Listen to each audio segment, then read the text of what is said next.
Okay guys, अब हम सबसे पहले देखेंगे 10th क्लास का एक चैप्टर है एसिड बेसिस एंड सॉल्ट। ठीक है, एसिड जो होते हैं वो क्या होते हैं आपके 7 से जिनकी पीएच कम होती है, they are your acids. Base कौन से होते हैं जिनकी पीएच जो होती है वो 7 से ज़्यादा होती है। ठीक है, सॉल्ट जो होते हैं जब एसिड और बेस आपस में रिएक्ट करते हैं देन दे मेक सॉल्ट। अब यहाँ पे सबसे पहले बोला है you have learned in your previous classes that sour and bitter taste of food are due to acid and base. क्यों? क्योंकि जो सार टेस्ट होता है वो होता है आपका एसिड का, और जो बिटर टेस्ट होता है वो होता है आपका बेसिस का। सार मीन्स खट्टे, और जो बिटर होता है दैट इज योर कड़वे। Clear? Present in them if someone in the family suffering from a problem of acidity. Acidity की जब प्रॉब्लम होती है उसमें क्या होता है, स्टमक में HCl जो है, जो ऑक्जेंटिक सेल्स इसको बनाती हैं, उसका प्रोडक्शन बहुत ज़्यादा हो जाता है। ठीक है, जैसे ही HCl बॉडी में बहुत ज़्यादा क्वांटिटी में सिक्रीट होता है तो उसको न्यूट्रलाइज करने के लिए हम क्या करते हैं, मैग्नीशियम हाइड्रोक्साइड, जिसे हम बोलते हैं मिल्क ऑफ मैग्नीशिया, इसका इंटेक करते हैं। ये जैसे ही इसके साथ रिएक्ट करता है तो क्या बना देगा, ये MgCl2 plus H2O। Okay, so which of the following would you suggest as a remedy, lemon juice, vinegar, baking soda solution. तो यहाँ पे आपसे पूछा है कि जब एसिडिटी प्रॉब्लम हो तो कौन सा सोल्यूशन हम यूज कर सकते हैं। Which property did you think of while choosing the remedy. Surely you must have used your knowledge about the ability of acid and bases to nullify each other's effect. हम क्या करेंगे, अपनी knowledge को use करेंगे जिससे कि acid और base जो है वो एक दूसरे को नलिफाई कर सकें। Recall how we tested sour and bitter substance without testing them. So you already know the acids are sour in test. ये इसकी प्रॉपर्टी होती है एसिड्स की कि एसिड जो होते हैं वो हमेशा सार होते हैं। इनकी एक प्रॉपर्टी होती है कि ये लिटमस पेपर जो है उसको ब्लू से रेड में बदलते हैं। जो लिटमस पेपर होता है आपका वो लाइकेन से ऑब्टेन्ड होता है, और जो लाइकेन होता है वो आपको कौन से फैमिली से आता है, that is your Thallophyta. Clear? अब बेसिस जो होते हैं वो बिटर होते हैं, कड़वे होते हैं, और बेस हमेशा चिकने होते हैं। They changes the colour of red litmus to blue. आप कैसे याद रखेंगे, जो एसिड होता है वो कैसे होता है, ब्लू टू रेड। ठीक है, अब की बार, और वैसे कैसे याद रखेंगे आप, बेस जो होते हैं they change red to blue. Have you notice that a stain of curry on a white cloth becomes reddish brown when soap.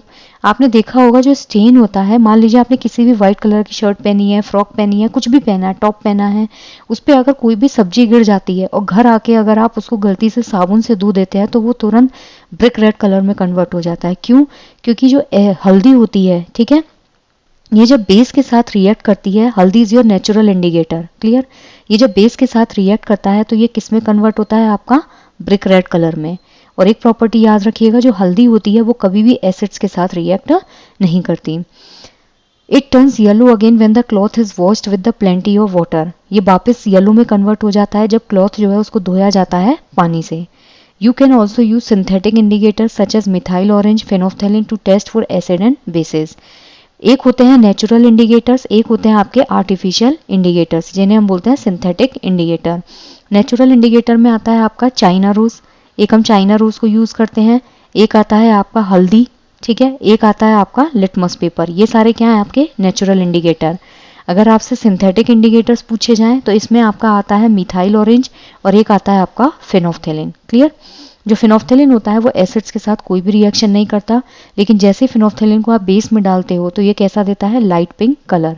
In this chapter we will study the reaction of acid and bases. यहाँ पे हम acid और base की reaction देखेंगे कि कैसे acid और base जो है वो एक दूसरे को कैंसिल आउट करते हैं, यानी कि एक दूसरे को इफेक्ट को न्यूट्रलाइज करके वो सॉल्ट बनाते हैं। क्लियर? और हम क्या यूज देखेंगे यहाँ पे, जो हम day to day daily life में इन चीज़ों को यूज करते हैं। Litmus solution is a purple dye. जो लिटमस सॉल्यूशन होता है, जब आप एक्सपेरिमेंट करते हैं केमिस्ट्री लैब में, आपने देखा होगा लिटमस पेपर पर्पल कलर का होता है, जैसे हम लाइकेन से ऑब्टेन करते हैं। लाइकेन जो होती है वो एल्गी और फंगी दोनों का क्या होता है, सिम्बायोटिक एसोसिएशन होता है। सिम्बायोटिक एसोसिएशन मतलब जिसमें एक जो है वो दूसरे को फायदा पहुंचाएगा, दूसरा पहले को। एल्गी खाना बनाती है तो फंगी की खाने में हेल्प होती है, और फंगी क्या करती है, इसको शेल्टर प्रोवाइड करती है। A plant belonging to the division thallophyta. ये कौन से डिवीजन से बिलोंग करता है, थैलोफाइटा से। And is commonly used as an indicator. जब लिटमस सोल्यूशन जो होता है ना तो एसिडिक सोल्यूशन में है और ना ही बेसिक सोल्यूशन में, तो ऑब्वियसली इसका कलर जो है वो इंटैक्ट रहेगा। मान लीजिए सोल्यूशन ना तो एसिडिक है और ना ही सोल्यूशन बेसिक है। अब मान लीजिए आपको कोई सोल्यूशन दिया जिसके बारे में आपको नहीं पता ये एसिडिक है बेसिक है, आपको डिस्टिल वाटर दे दिया, तो लिटमस पेपर कैसा रहेगा, बिल्कुल इंटैक्ट रहेगा। उससे हमें पता चल जाता है कि ये कैसा है, एक न्यूट्रल सॉल्यूशन है। There are many other natural materials like red cabbage leaf, turmeric, colored petals of some flowers such as hydrogenia, petunia, geranium. ये क्या करते हैं, एसिड की प्रेजेंस को इंडिकेट करते हैं और बेस की प्रेजेंस को इंडिकेट करते हैं। क्लियर। अगर आपसे नेचुरल इंडिकेटर्स पूछे जाएं तो ये नाम याद रखिएगा, हाइड्रोजनिया, पेटूनिया और जेरेनियम। ये जो होते हैं वो एसिड बेस इंडिकेटर्स होते हैं और कभी कभी हम इन्हें सिंप्लाई इंडिकेटर बोलते हैं। ये नाम याद रखिएगा, these are called as simply indicator. अब यहाँ पे आपको क्वेश्चन दिया है, you have been provided with 3 test tube. Let's suppose यहाँ पे ये 3 टेस्ट ट्यूब है A B C. One of them contains distil water and the other 2 contain an acidic and a basic solution. इसमें मान लीजिए water है, इसमें acid solution है और इसमें बेसिक सोल्यूशन है। If you are given only red litmus paper, अगर आपको मान लीजिए सिर्फ रेड लिटमस पेपर दिया है, how will you identify the content of each test tube. जब आप पानी में इस रेड लिटमस पेपर को डालेंगे ना तो ये कैसा रहेगा, रेड ही रहेगा। Clear.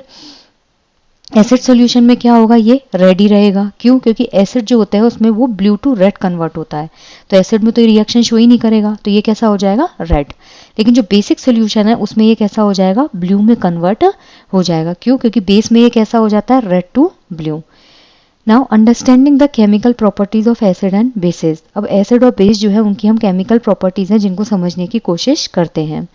Collect the following solution from the science laboratory: hydrochloric acid, sulfuric acid, nitric acid, acetic acid, sodium hydroxide, calcium hydroxide, potassium hydroxide, magnesium hydroxide and ammonium hydroxide। ये जितने भी H+ आयन वाले होते हैं जैसे HCl हो गया, sulphuric acid, nitric acid, they are your strong acids. ये आपका वीक एसिड होता है, जबकि सोडियम हाइड्रोक्साइड, कैल्शियम हाइड्रोक्साइड और पोटेशियम हाइड्रोक्साइड ये आपके स्ट्रॉन्ग बेस होते हैं। Clear. Put a drop of each of the above solution on a watch glass. Watch glass जो होता है वो आपका इस तरीके से एक प्लेट होती है, इस पे क्या करना है, ये जो सोल्यूशंस हैं इनकी एक ड्रॉप डालनी है and test with the drop of the indicators shown in table 2.1। इन सोल्यूशंस की एक एक ड्रॉप डालनी है इस बैटरी प्लेट के ऊपर और एक जो आप इंडिकेटर यूज कर रहे हो उसकी ड्रॉप डालनी है। What change in colour did you observe with red litmus paper. जो रेड लिटमस पेपर है इसमें अगर आप डालेंगे HCl में तो वो रेड ही रहेगा क्योंकि ये एसिडिक होता है, सल्फ्यूरिक एसिड में वो रेड रहेगा, नाइट्रिक एसिड में रेड रहेगा, इसमें रेड रहेगा। लेकिन जैसे ही आप NaOH में डालेंगे वो ब्लू में कन्वर्ट हो जाएगा, कैल्शियम हाइड्रोक्साइड में ब्लू में कन्वर्ट हो जाएगा, पोटेशियम हाइड्रोक्साइड में ब्लू में कन्वर्ट हो जाएगा और मैग्नीशियम हाइड्रोक्साइड में वो ब्लू में कन्वर्ट हो जाएगा। Now tablet your observation in table 2.1। ठीक है। जो रेड लिटमस सोल्यूशन होगा वो किस में होगा, आपका KOH। ठीक है। अगर हम दूसरा बात करें ओके यहाँ पे क्या रहेगा, ये एसिड में क्या होता है, ब्लू टू रेड होता है और यहाँ पे क्या होगा, रेड टू ब्लू होगा। अब आपने रेड लिटमस पेपर लिया है तो ये क्या होंगे, बेसिस में वो सारा कन्वर्ट होके ब्लू में चेंज हो जाएगा। These indicators tell us whether is substance is acidic or basic. ये इंडिकेटर हमको बताता है कि सॉल्यूशन एसिडिक है या बेसिक है। जब उसका कलर चेंज होगा तो वो बेसिक है और कलर चेंज नहीं होगा तो वो एसिडिक है। There are some substances whose odour changes in acidic or basic media. These are called olfactory indicators. Olfactory indicators होते हैं जिनको हम नाक के थ्रू सूंघ सकते हैं। Clear. So these are your olfactory indicators. Take some finely chopped onion. हमें क्या करना है, अनियन जो है उसको प्रॉपरली चॉप करके लेना है। किसमें, प्लास्टिक बैग में। किसके साथ, कुछ क्लीन कपड़े जो हैं उनकी स्ट्रिप्स के साथ। Tie up the bag tightly and leave overnight in the fridge. अब क्या करना है, उस बैग को एकदम टाइट बांध देना है और फ्रिज में ओवरनाइट छोड़ देना है। जो क्लॉथ स्ट्रिप होती हैं उसको हम एसिड और बेस जो है उसके लिए यूज में ले सकते हैं। Take 2 of this cloth strip and check the order. अब ये जो 2 आपने क्लॉथ स्ट्रिप प्याज के साथ रखी थी उनको लो और जो ऑर्डर है उसको चेक करो। Keep them on a clean surface and put a few drop of dilute HCl। अब आपने 2 स्ट्रिप ली हैं, एक को इस प्लेट पे रखो, एक को इस प्लेट पे रखो। ठीक है। क्लीन सरफेस पे रख दिया। अब इनके ऊपर क्या करना है, HCl सोल्यूशन की ड्रॉप डालनी है। ठीक है। और कुछ डालनी है NaOH सोल्यूशन की ड्रॉप। ठीक है। अब आपको उसमें जो चेंजेस हैं उनको ऑब्जर्व करना है। कैसे, rinse both cloth strip with water and again check their order. अब वापस से दोनों जो आपने सोल्यूशन डाले थे NaOH और HCl उसको डालने के बाद दोनों स्ट्रिप्स को धोना है और अब हम जो ऑर्डर है उसको चेक करेंगे। Note your observation. Now take some dilute vanilla essence. अब हमको क्या करना है, जो वनीला एसेंस है, डाइल्यूट मतलब जिसको आप बहुत ज़्यादा पानी डाल के उसको पतला कर देते हैं।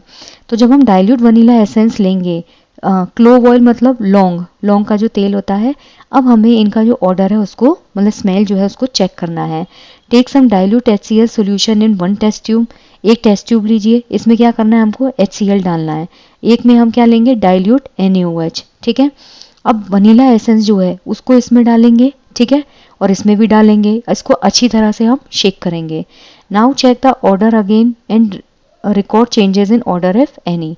अब हमको वापस से जो स्मेल है उसको चेक करना है और अगर कोई चेंज है तो उसको हमें रिकॉर्ड करना है। Similarly test the change in the order of clove oil. Same लौंग के तेल के साथ एक्सपेरिमेंट करना है, किसमें, डाइल्यूट HCl और NaOH में। Clear. Which of these vanilla, onion and clove can be used as olfactory indicator on the basis of your observation? अब यहाँ पे पूछा है कि वनीला, अनियन और क्लोव इनमें से किसको olfactory और जो इंडिकेटर है उसके तौर पे यूज किया जा सकता है। Let's do some more activities to understand the chemical properties of acid and bases. तो जो olfactory होते हैं ये तीनों ही क्या है, स्ट्रॉन्ग है। अनियन की एक स्ट्रॉन्ग स्मेल होती है, क्लोव की एक स्ट्रॉन्ग स्मेल होती है, वनीला की भी एक स्ट्रॉन्ग स्मेल होती है। So how do acid base react with metal. जो एसिड होते हैं और जो बेस होते हैं वो मेटल के साथ कैसे रिएक्ट करता है। In this activity needs the teacher assistance. Set the apparatus as shown in figure 2.1। ये एपरेटस है, इस तरह से इसको सेट करना है। अब हमको 5 ml डाइल्यूट सल्फ्यूरिक एसिड लेना है। H2SO4 जो है वो कितना लेना है, डाइल्यूट स्टेट में 5 ml, ठीक है। Add a few piece of zinc granules to it. अब जो आपने H2SO4 लिया है इसी में हमको जिंक ग्रेन्यूल्स जो है वो इसके डाल देने हैं।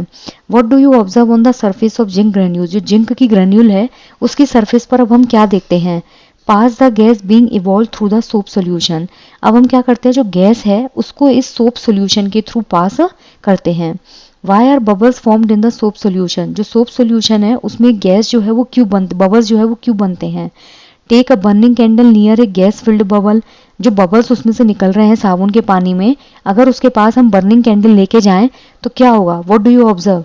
Repeat this activity with some more acid like HCl, HNO3, CH3, COOS। Are the observations in all the cases are same or different. ये क्या किया, एक स्टैंड है, ब्यूरेट स्टैंड। यहाँ पे इन्होंने एक टेस्ट ट्यूब ली, टेस्ट ट्यूब को होल्ड कर दिया, ठीक है। इसके अंदर इन्होंने डाला डाइल्यूट सल्फ्यूरिक एसिड और डाइल्यूट सल्फ्यूरिक एसिड के अंदर क्या डाल दिया, जिंक ग्रेन्यूल। सल्फ्यूरिक एसिड कितना लिया है, 5 ml। अब यहाँ पे जैसे जिंक और H2SO4 रिएक्ट करेंगे, क्यों, क्योंकि जैसे ही आप जिंक को H2SO4 के साथ रिएक्ट करवाते हो तो ये जो जिंक है वो हाइड्रोजन को रिप्लेस कर देगा। ये तो बना लेता है जिंक सल्फेट और यहाँ से हाइड्रोजन गैस जो है वो रिलीज हो जाएगी। और जैसे ही हाइड्रोजन गैस यहाँ रिलीज होगी तो हाइड्रोजन गैस की एक प्रॉपर्टी होती है कि ये बबल्स बनाती है, इसमें पॉपअप साउंड आती है। ये हाइड्रोजन गैस के बबल्स यहाँ बनेंगे। अब यहाँ पे एक डिलीवरी ट्यूब होती है, इस डिलीवरी ट्यूब से हम सोप सॉल्यूशन जो है उसमें जो गैस बनी है हाइड्रोजन उसको रिलीज करेंगे। इस हाइड्रोजन गैस की वजह से क्या होगा, ये जितने भी बबल्स हैं ऊपर हाइड्रोजन फिल्ड बबल्स जो है वो फॉर्म होना स्टार्ट हो जाएंगे।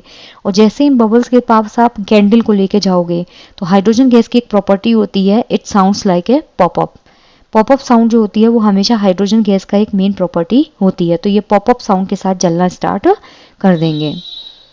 नेक्स्ट है, note that the metal in the above reaction displaces hydrogen atom. कैसे, जो मेटल है वो कौन सी है यहाँ, जिंक। जिंक ने क्या किया, हाइड्रोजन को डिस्प्लेस कर दिया, ठीक है। So this is your displacement reaction. जैसे ही वो हाइड्रोजन एटम को डिस्प्लेस करती है, कहाँ से, एसिड से। क्यों, जिंक ने किससे डिस्प्लेस किया है, H2SO4। ये क्या है आपका एसिड, ये क्या है मेटल। यहाँ यही बोला है कि मेटल जो है वो ऊपर दी हुई रिएक्शन में डिस्प्लेस करती है हाइड्रोजन एटम को। क्लियर, यहाँ हाइड्रोजन था, इसको इसने डिस्प्लेस किया और हाइड्रोजन गैस को ये बना देती है। क्यों, क्योंकि जिंक इसके साथ रिएक्ट होके बना देगा ZnSO4 और यहाँ पे क्या रिलीज हो जाएगी आपकी हाइड्रोजन गैस। क्लियर। अब जो हाइड्रोजन गैस बनती है और जो कंपाउंड बनता है, ये कंपाउंड क्या है आपका, जिंक सल्फेट। जिंक सल्फेट क्या होता है आपका, सॉल्ट। क्लियर। तो यहाँ जो मेटल की रिएक्शन होती है एक एसिड के साथ, इस मेटल ने एक एसिड के साथ रिएक्ट किया। अब इसको आप कैसे समराइज करेंगे, एसिड, एसिड क्या है, H2SO4। तो यहाँ लिखो H2SO4, मेटल क्या है आपका, जिंक। ये दोनों रिएक्ट करके सॉल्ट क्या बनाएंगे, जिंक सल्फेट, और hydrogen gas will be evolved. ठीक है। अब है activity 2.4, place a few pieces of granulated zinc metal in a test tube. एक टेस्ट ट्यूब लेनी है, इसमें क्या करना है आपको, जिंक जो है उसके ग्रेन्यूल्स डाल देने हैं। अब इसमें हमें सोडियम हाइड्रोक्साइड का सोल्यूशन लेना है, यानी कि NaOH का सोल्यूशन जो है वो इसमें डालना है। वहां लिया था 5 ml, यहाँ लेना है 2 ml। वहां लिया था H2SO4, यहाँ लेना है NaOH। Warm the contents of the test tube, जो भी आपने इस पे कंटेंट लिया है NaOH और जिंक ग्रेन्यूल्स, उसको क्या करना है, अब हमें गर्म करना है। Clear. Repeat the rest of the step as in activity 2.3 and record your observation. पूरी जो एक्टिविटी है वो वापस से सेम करनी है। ये टेस्ट ट्यूब ली, ये आपका टेस्ट ट्यूब होल्डर हो गया। यहाँ पे क्या किया आपने, हाइड्रोक्लोरिक एसिड लिया है HCl, सॉरी NaOH लिया है, ठीक है, ये दूसरी एक्टिविटी है। और वापस से हमको सारी एक्टिविटी सेम करनी है, बस यहाँ पे क्या किया है, जिंक के साथ NaOH लिया है। क्लियर। और वापस से सोप सॉल्यूशन है, हाइड्रोजन गैस बनेगी। अब यहाँ क्या रिएक्शन होगी, जब आप जिंक को 2 NaOH है सोडियम हाइड्रोक्साइड, ये क्या है, एक्वस सॉल्यूशन में है, सॉल्ट सॉल्यूशन है, बेस सॉल्यूशन है। इसके साथ जब आप मेटल को रिएक्ट करवाएंगे, मेटल कैसी है यहाँ, सॉलिड स्टेट में। सोडियम हाइड्रोक्साइड कैसा है, एक्वस। क्यों, क्योंकि हमने कैसा लिया है, डाइल्यूट। ठीक है। ये जो सोडियम है ये क्या करती है, जिंक सोडियम को रिप्लेस कर देगी। तो यहाँ जो सॉल्यूशन बनेगा, जो सॉल्ट बनता है वो क्या बनता है, Na2ZnO2। क्लियर। यहाँ जो सॉल्ट बनेगा वो बनता है आपका सोडियम जिंकेट, और इसमें भी जो हाइड्रोजन गैस होती है वो क्या होगी, रिलीज हो जाएगी। और जैसे इस हाइड्रोजन गैस को आप सोप सॉल्यूशन में डालोगे, बबल्स बनेंगे, कैंडल लेके जाओगे, तो हाइड्रोजन की वजह से वो क्या होगा, पॉपअप साउंड जो है उसको रिलीज करेंगे। अब है how do metal carbonate and metal hydrogen carbonate react with acid. Okay, यहाँ पे एक पॉइंट याद रखिएगा, कई बार एग्जाम में पूछता है कि जो एसिड्स होते हैं, ठीक है, और जो बेस होते हैं, वो जब रिएक्ट करते हैं मेटल के साथ तो क्या बनाते हैं, मेटल के साथ रिएक्ट करके वो सॉल्ट बनाते हैं और हाइड्रोजन गैस जो है उसको रिलीज करते हैं। आई जस्ट होप कि आपको क्लियर हुआ है, क्योंकि यहाँ रिएक्शन की थी हमने बेस के साथ NaOH, और यहाँ रिएक्शन की थी हमने H2SO4 के साथ, तो दोनों के ही साथ रिएक्ट करके क्या बना है, सॉल्ट और हाइड्रोजन गैस। नेक्स्ट है मेटल कार्बोनेट्स, ठीक है, और एक है हाइड्रोजन कार्बोनेट्स। तो ये एसिड के साथ कैसे रिएक्ट करते हैं। अब हम यहाँ क्या करेंगे, 2 टेस्ट ट्यूब लेंगे, label them as A and B। ये मान लीजिए A टेस्ट ट्यूब है, ये आपकी B टेस्ट ट्यूब है। Take about 0.5 gram of sodium carbonate. Sodium carbonate होता है आपका Na2CO3। आपने सोडियम कार्बोनेट लिया, मान लीजिए आपने ये इस टेस्ट ट्यूब में ले लिया। About 0.5 gram of sodium hydrogen carbonate. अब इसमें सोडियम कार्बोनेट के साथ हमको क्या डालना है, NaHCO3, जिसे हम बोलते हैं खाने का सोडा। इसको किस में डालना है, टेस्ट ट्यूब B में। ठीक है। अब 2 ml डाइल्यूट HCl, मतलब इसमें भी HCl डालो और इसमें भी HCl डालो। कितना, 2 ml। 2 ml HCl दोनों टेस्ट ट्यूब में डाला है। अब पूछा है what do you observe, pass the gas produced in each case through lime water. अब हमें क्या करना है, गैस जो यहाँ पे बनी है इस पूरी प्रोसेस में गैस भी तो रिलीज होगी, क्योंकि HCl जो है वो रिएक्ट करेगा सोडियम कार्बोनेट के साथ और सोडियम हाइड्रोजन कार्बोनेट के साथ। जो गैस बनेगी इसमें उसको हम क्या करेंगे, लाइम वाटर। लाइम वाटर होता है आपका कैल्शियम हाइड्रोक्साइड। कैल्शियम हाइड्रोक्साइड मतलब CaOH का होल ट्राइस। इसके साथ जब हम इसको रिएक्ट करवाएंगे तो अब आपका जो ऑब्जर्वेशन है वो क्या रहेगा। तो पहले टेस्ट ट्यूब A ली थी, टेस्ट ट्यूब A में हमने क्या किया, सोडियम कार्बोनेट लिया, यही लिया है सोडियम कार्बोनेट Na2CO3। किसके साथ रिएक्ट करवाया, डाइल्यूट HCl 2HCl। ये रिएक्शन जो हम बैलेंस करते हैं वो हम बाद में देखेंगे। अब ये Na2CO3 जो है HCl के साथ जब रिएक्ट करेगा तो यहाँ पे क्या होता है, कार्बोनेट जब बनते हैं मेटल कार्बोनेट तो उसमें CO2 गैस रिलीज होती है। ठीक है। और CO2 गैस की एक प्रॉपर्टी होती है कि इसमें बुदबुदाहट वाली आवाज आती है। तो यहाँ ये सोडियम कार्बोनेट HCl के साथ जब रिएक्ट करेगा तो क्या बनाएगा, NaCl, एक सॉल्ट कंपोजिशन बनेगा, H2O वाटर रिलीज होगा और कार्बन डाइऑक्साइड गैस बनती है। सेम टेस्ट ट्यूब B में होगा। टेस्ट ट्यूब B में हमने क्या लिया है, सोडियम बाइकार्बोनेट, ये HCl के साथ रिएक्ट करेगा, ये सॉलिड स्टेट में है और जबकि ये लिक्विड स्टेट में है। ये जब इसके साथ रिएक्ट करेगा तो NaCl aqueous solution, water liquid और CO2 गैस जो है वो यहाँ पर बनती है। On passing the carbon dioxide gas evolve through lime water. अब इस पूरी प्रोसेस में क्या बना है, CO2 गैस जो है वो इवॉल्व हुई है। या यहाँ पे बोला था कि pass the gas produced in each case, दोनों केस में जो भी गैस बनी है उसको क्या करना है, पास करना है through lime water. Lime water क्या है, कैल्शियम हाइड्रोक्साइड। जब आप कैल्शियम हाइड्रोक्साइड के साथ CO2 को मर्ज अप करते हो तो वो क्या बनाता है, कैल्शियम कार्बोनेट। ये जो कैल्शियम कार्बोनेट होता है ना, ये होता है आपका दूधिया मिक्सचर, जिसे हम बोलते हैं व्हाइट प्रेसिपिटेट। कैल्शियम कार्बोनेट जो है इसी को हम बोलते हैं लाइमस्टोन। ठीक है, ये याद रखिएगा, कई बार पूछा जाता है। Calcium carbonate is your limestone, और यहाँ से वाटर जो है वो रिलीज हो जाएगा। अब यहाँ पे एक रिएक्शन होती है, कैल्शियम को अगर आप ऑक्सीजन के साथ रिएक्ट करवाते हो ना, तो ये बनता है आपका क्विक लाइम। क्विक लाइम होता है आपका कैल्शियम ऑक्साइड, जिसे हम बोलते हैं बिना बुझा चूना। इस कैल्शियम ऑक्साइड को जब आप वाटर के साथ रिएक्ट करवाते हो तो ये बनाता है आपका कैल्शियम हाइड्रोक्साइड, जिसे हम बोलते हैं स्लेक्ड लाइम और बुझा हुआ चूना। इस कैल्शियम हाइड्रोक्साइड को जब आप CO2 के साथ रिएक्ट करवाते हो देन इट मेक्स CaCO3, जिसे हम बोलते हैं लाइमस्टोन, और या फिर इसे बोला जाता है white precipitate. Clear? Now on passing excess carbon dioxide, अगर कैल्शियम कार्बोनेट जो होता है ना, अगर आप इसमें जरूरत से ज्यादा CO2 को पास करते हो तो कौन सी रिएक्शन होती है? CaCO3 यहाँ बना था आपका लाइमस्टोन, जिसे हम व्हाइट प्रेसिपिटेट बोलते हैं। इस CaCO3 में लाइमस्टोन में वाटर और कार्बन डाइऑक्साइड अगर जरूरत से ज्यादा फ्लो की जाए तो उस केस में आपका क्या हो जाता है? कैल्शियम हाइड्रोजन कार्बोनेट जो है वो यहाँ पर बन जाता है। क्लियर? और ये कैसा होता है आपका? एक्वस स्टेट में। ये इंपॉर्टेंट है, याद रखिएगा। This is completely soluble in water. ये सारे क्या होते हैं? वाटर में इनसोल्यूबल होते हैं, लेकिन ये जब बनता है कैल्शियम हाइड्रोजन कार्बोनेट तो ये पानी में कंप्लीटली सोल्यूबल होता है। अब जो कैल्शियम कार्बोनेट होता है CaCO3, इसको लाइमस्टोन भी बोलते हैं, इसको चौक भी बोला जाता है, इसको मार्बल भी बोला जाता है। तो यही कैल्शियम कार्बोनेट की अलग अलग फॉर्म है। ये लाइन याद रखिएगा, लाइमस्टोन, चौक एंड मार्बल।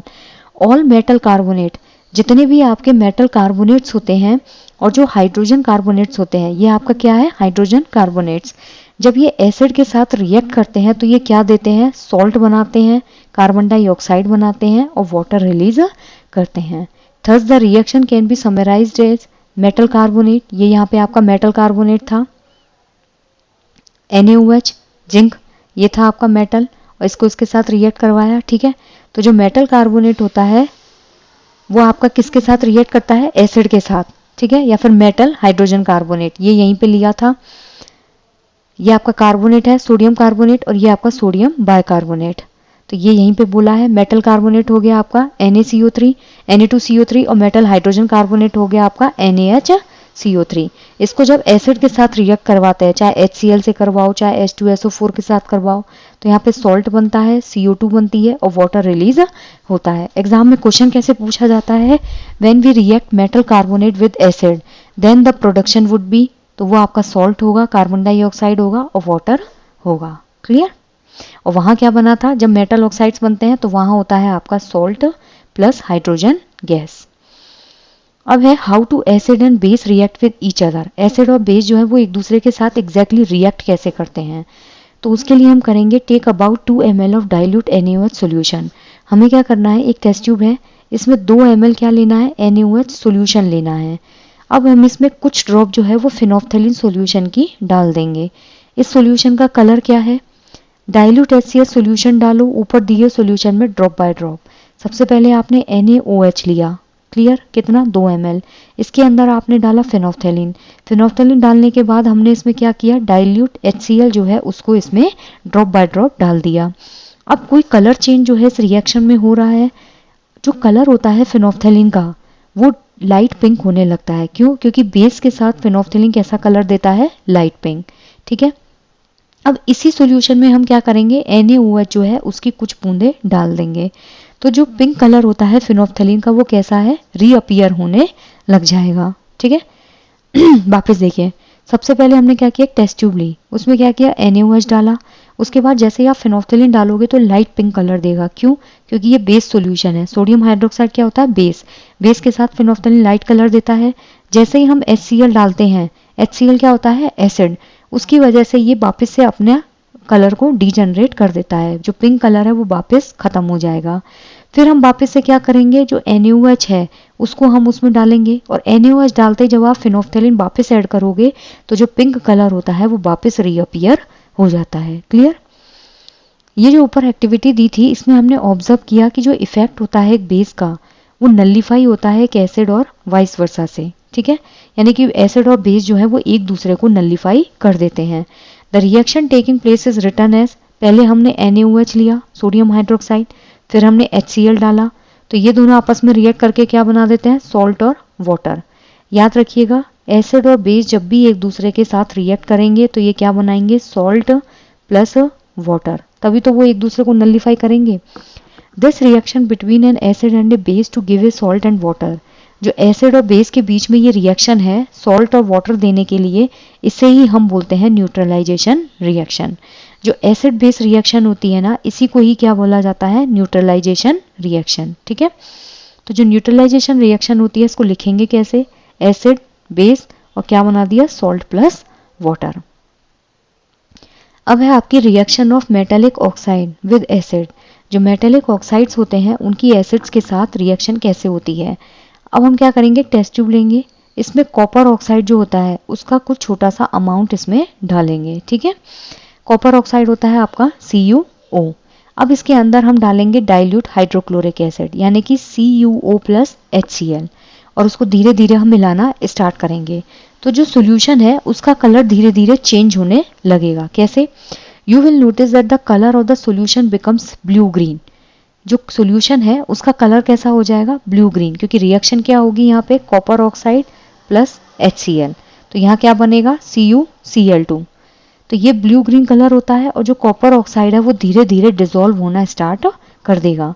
तो जो ब्लू ग्रीन कलर होता है सॉल्यूशन का वो किसकी वजह से होता है, कॉपर सेकंड क्लोराइड जो यहाँ पे बनता है CuCl2, उसकी वजह से ये कलर आता है। आपसे पूछा जाए कि जब हम ब्लू ग्रीन जो कलर है इसमें वो कैसे बनता है, ब्लू ग्रीन कलर कैसे बनेगा, जब आप कॉपर ऑक्साइड यानी कि CuO को जब आप HCl के साथ रिएक्ट करवाते हो तो यहाँ पे जो सोल्यूशन सॉल्ट बनेगा दैट इज योर CuCl2 यानी कि कॉपर क्लोराइड। अब ये जो जनरल रिएक्शन होती है एक मेटल ऑक्साइड और एक एसिड के बीच में, उसको कैसे लिखेंगे, मेटल ऑक्साइड क्या है आपका, कॉपर ऑक्साइड, एसिड क्या है, HCl, क्या बनाया, CuCl2 प्लस H2O। ओके, और इसी सॉल्ट की वजह से क्या होता है, इसका ब्लू ग्रीन कलर आता है, क्योंकि कॉपर जो होता है उसकी प्रॉपर्टी होती है it gives blue black colour. Now right and balance the equation for the above reaction. अब हमें क्या करना है, जो ये इक्वेशन है उसको बैलेंस करना है और लिखना है। Since metallic oxide react with acids to give salt and water, जो मेटालिक ऑक्साइड होता है यानी कि CuO जो है वो जब एसिड के साथ रिएक्ट करता है यानी कि HCl के साथ, तो उसने सॉल्ट दिया CuCl2, ठीक है, और उसने वाटर जो है उसको रिलीज किया। Similarly to the reaction of a base with an acid, जब एक बेस जो है उसकी रिएक्शन होती है एसिड से, लेट्स सपोज आपने NaOH जो है उसको रिएक्ट किया HCl से, ठीक है, तो जो मेटालिक ऑक्साइड्स होते हैं उन्हें क्या कहा जाता है, बेसिक ऑक्साइड। क्लियर, जब आप बेस जो है उसकी रिएक्शन करवाते हो एक एसिड से, तो जो मेटालिक ऑक्साइड्स होते हैं उनको हम क्या बोलते हैं, बेसिक ऑक्साइड। यहाँ पे आप प्रॉपर्टी याद रखिएगा, जो मेटालिक ऑक्साइड्स होते हैं इनकी प्रॉपर्टी होती है they are always basic in nature, और जो नॉन मेटालिक होते हैं उनकी प्रॉपर्टी होती है they are always acidic in nature. Clear, अब है reaction of non metallic oxide with base. You saw the reaction between carbon dioxide CO2 और कैल्शियम हाइड्रोक्साइड CaOH का whole twice. Activity 2.5 calcium hydroxide which is a base reacts with carbon dioxide to form a salt and water. Since this is similar the reaction between a base and an acid, तो यहाँ पे जो conclusion निकलता है that is जो non metallic oxides होते हैं they are acidic in nature. अब अगर हम यहाँ रिएक्शन देखें तो उन्होंने क्या बोला है कि जो CO2 है और कैल्शियम हाइड्रोक्साइड, ये आपका CO2 था, यहाँ पे आपका कैल्शियम हाइड्रोक्साइड था। जब आप इसको रिएक्ट करते हो तो कैल्शियम हाइड्रोक्साइड क्या है, आपका बेस है, ठीक है, ये कार्बन डाइऑक्साइड के साथ रिएक्ट करता है, तो यहाँ पे क्या बना था, आपका सॉल्ट बना था जिसे हमने बोला था कैल्शियम कार्बोनेट, और यहाँ पे वाटर जो है वो आपका रिलीज हुआ था। ये क्या है, एक सिमिलर रिएक्शन होती है, इसको अगर मैं एसिड मान लूं और इसको मैं बेस मान लूं तो उसमें भी सॉल्ट और वाटर रिलीज होता है। तो यहाँ पे हम क्या कंक्लूड करते हैं कि जो मेटेलिक ऑक्साइड्स होते हैं ना they are always non metallic oxides are always acidic in nature and metallic oxides are always basic in nature. अब यहाँ कुछ क्वेश्चन है, why should curd and sour substances not be kept in brass and copper vessel. क्योंकि जो curd होता है उसके अंदर क्या है, लैक्टिक एसिड, ठीक है, और जितने भी खट्टे सब्सटेंस होते हैं उनके अंदर क्या होता है आपका विटामिन C, जिसकी वजह से ये कॉपर जो होता है और जो ब्रास है उसके साथ ये हाईली रिएक्टिव होते हैं, और जो खाना आपने जो भी रखा है वो उसके साथ रिएक्ट होकर अपना कलर चेंज कर देता है। Which gas is usually liberated when an acid reacts with a metal? Illustrate with an example how will you test for the presence of this gas. आपको बताना है जब एक एसिड, लेट्स सपोज एसिड है आपका HCl, अब यहाँ पे आपने ली मेटल जिंक, तो आपको एक एग्जांपल के साथ बताना है कि कौन सी गैस प्रेजेंट होगी। तो जिंक जो है वो इसको रिप्लेस करेगा हाइड्रोजन को, तो क्या बना देगा ZnCl2 प्लस यहाँ पे हाइड्रोजन गैस जो है वो रिलीज हो जाती है। Metal compound A, let's suppose metal compound है आपका zinc, reacts with dilute hydrochloric acid, HCl के साथ उसने रिएक्ट किया to produce effervescence. The gas evolved extinguishes a burning candle. Write a balanced chemical equation for the reaction if one of the compound formed is calcium chloride. Now, what do all acids and all bases have in common? कि जितने भी acid होते हैं और जो basis होते हैं इनके बीच में कॉमन क्या है। तो सेक्शन 2.1 में हमने देखा कि जितने भी एसिड्स होते हैं उनमें सिमिलर केमिकल प्रॉपर्टीज होती हैं। What leads to the similarity in properties? We saw in activity 2.3 that all the acids generate hydrogen gas. जितने भी एसिड्स होते हैं क्योंकि उनमें आयोनाइजेशन ही हाइड्रोजन आयन का होता है। HCl में H, H2SO4 में क्या होगा H, HNO3 में क्या होगा H, CH3COOH में क्या होगा H, ठीक है। So hydrogen seems to be common to all acids, तो हाइड्रोजन जो है वो सब में कॉमन होता है। Let us perform an activity to investigate whether all compounds containing hydrogen are acidic. अब हम क्या करते हैं कि एक्टिविटी को परफॉर्म करते हैं ये देखने के लिए कि जितने भी कंपाउंड्स हैं वो हाइड्रोजन, जितने भी कंपाउंड्स हाइड्रोजन कंटेन करते हैं are they all acidic in nature. तो यहाँ पे हम क्या करेंगे, सॉल्यूशंस लेंगे, ग्लूकोज का, अल्कोहल का, हाइड्रोक्लोरिक एसिड का, सल्फ्यूरिक एसिड का। Hydrochloric acid is HCl, sulphuric acid is H2SO4, alcohol is C2H5OH and glucose is C6H12O6. Now fix 2 nails on a cork. एक कॉर्क लीजिए और उसके ऊपर 2 जो आयरन नेल हैं उनको फिक्स कीजिए।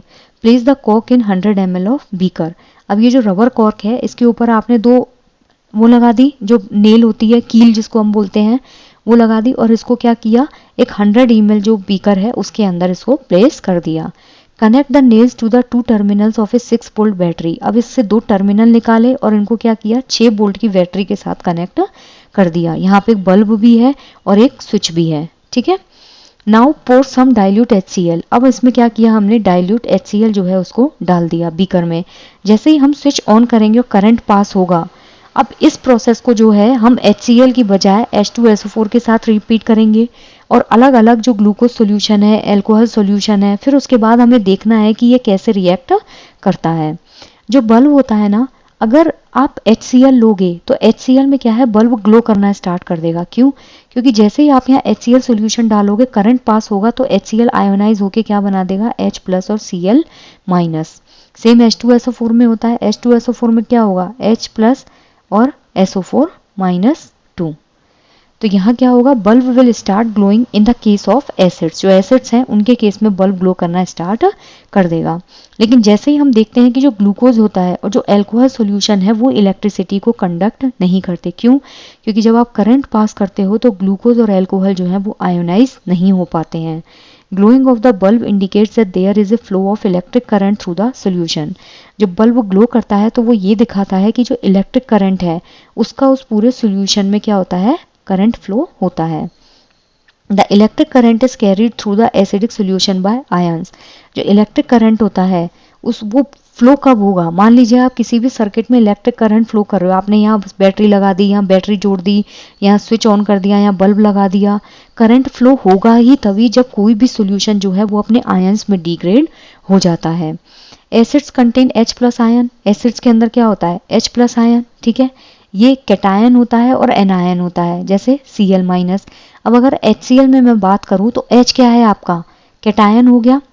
HCl में H+ होता है और Cl- होता है, तो H+ क्या हुआ, कैटायन, और Cl- क्या हुआ, एनायन, ठीक है। अगर HNO3 में बात करूं तो NO3 क्या होता है आपका, एनायन, और H+ क्या होता है आपका, कैटायन। सेम H2SO4 में होता है कि यहाँ पे एनायन क्या हो जाएगा, SO4-2, CH3COO-। तो कैटायन जो होता है वो एसिड में क्या होता है, H+। ये लाइन याद रखिएगा कि कैटायन होता है एक एनायन होता है। यहाँ पे देखिए, ये आपने 2 इलेक्ट्रिक सर्किट जोड़े थे, यहाँ से वायर गए थे, एक होता है आपका कैटायन और एक होता है आपका एनायन। अगर एसिड्स की बात करें तो कैटायन हमेशा क्या होगा, H+। अब यहाँ पे है this suggest that acids produce hydrogen gas. देखा था अभी कि जो एसिड्स होते हैं उनमें हाइड्रोजन आयन होता है। H plus aqueous in solution which are responsible for their acidic property. तो ये जो H प्लस होता है ना, यही किसी भी सोल्यूशन की एसिडिक प्रॉपर्टी के लिए रिस्पॉन्सिबल होता है। Now repeat the same activity using alkali such as sodium hydroxide, calcium hydroxide. Alkalis होते हैं आपके बेस। अभी तक हम एसिड्स के साथ कर रहे थे, अब हम सेम एक्टिविटी जो है वो बेसिस के साथ भी कर सकते हैं। जैसे सोडियम हाइड्रोक्साइड होगा आपका NaOH, कैल्शियम हाइड्रोक्साइड हो गया आपका CaOH का होल ट्वाइस। तो यहाँ से हम कंक्लूड कर सकते हैं कि इस एक्टिविटी का रिजल्ट जो है वो क्या आएगा। नेक्स्ट है आपका what happens to an acid and a base in water solution. जो पानी का सोल्यूशन होता है उसमें एक एसिड और बेस जो है उसके साथ क्या होता है। Do acids produce ions only in aqueous solution. जो एसिड होते हैं वो केवल आयंस बनाते हैं एक्वस सोल्यूशन में। Let's test this. Take about 1 gram of solid NaCl in a clean and dry test tube. हमने क्या किया, एक क्लीन और ड्राई टेस्ट ट्यूब ली और उसके अंदर जो सोडियम क्लोराइड है यानी कि NaCl जो है उसको डाल दिया। ठीक है, अब हम इसमें क्या करेंगे, जो सल्फ्यूरिक एसिड है, कॉन्सेंट्रेटेड सल्फ्यूरिक एसिड को कुछ बूंद इसके अंदर डालेंगे। कोई गैस है जो इस डिलीवरी ट्यूब से बाहर आ रही है, इस ट्यूब से बाहर आएगी। Test the gas evolve successively with dry and wet litmus paper. अब यहाँ पे जो गैस यहाँ से बाहर आ रही है उसको या तो ड्राई लिटमस पेपर या फिर वेट ब्लू लिटमस पेपर से टेस्ट करो। In which case does the litmus paper change colour. जो गैस बाहर रिलीज होगी उसमें क्या कोई कलर चेंज हो रहा है। On the basis of the above activity what do you infer about the acidic character of dry HCl gas and HCl solution. अब यहाँ पे देखिए ये NaCl सोल्यूशन था, इसमें क्या डाला आपने H2SO4, तो ये रिएक्ट होके क्या बना देगा NaSO4 और HCl। ठीक है, अब यहाँ पे क्या है, in the climate if the climate is very humid. अगर क्लाइमेट जो है वो बहुत ज्यादा ह्यूमिड होता है, you will have to pass a gas produce through a guard tube. तो जो आपको गैस पास करनी है उसे गार्ड ट्यूब से पास करना होगा यानी कि drying tube containing calcium chloride to dry the gas, जिसके अंदर क्या होगा CaCl2, जिससे गैस जो है वो ड्राई हो सके। ठीक है,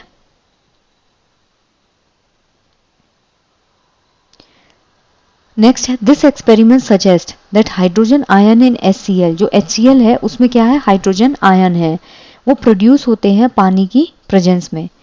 HCl में जैसे ही आप इलेक्ट्रिसिटी पास करोगे तो H प्लस कैटायन बनेगा और Cl माइनस एनायन बनेगा।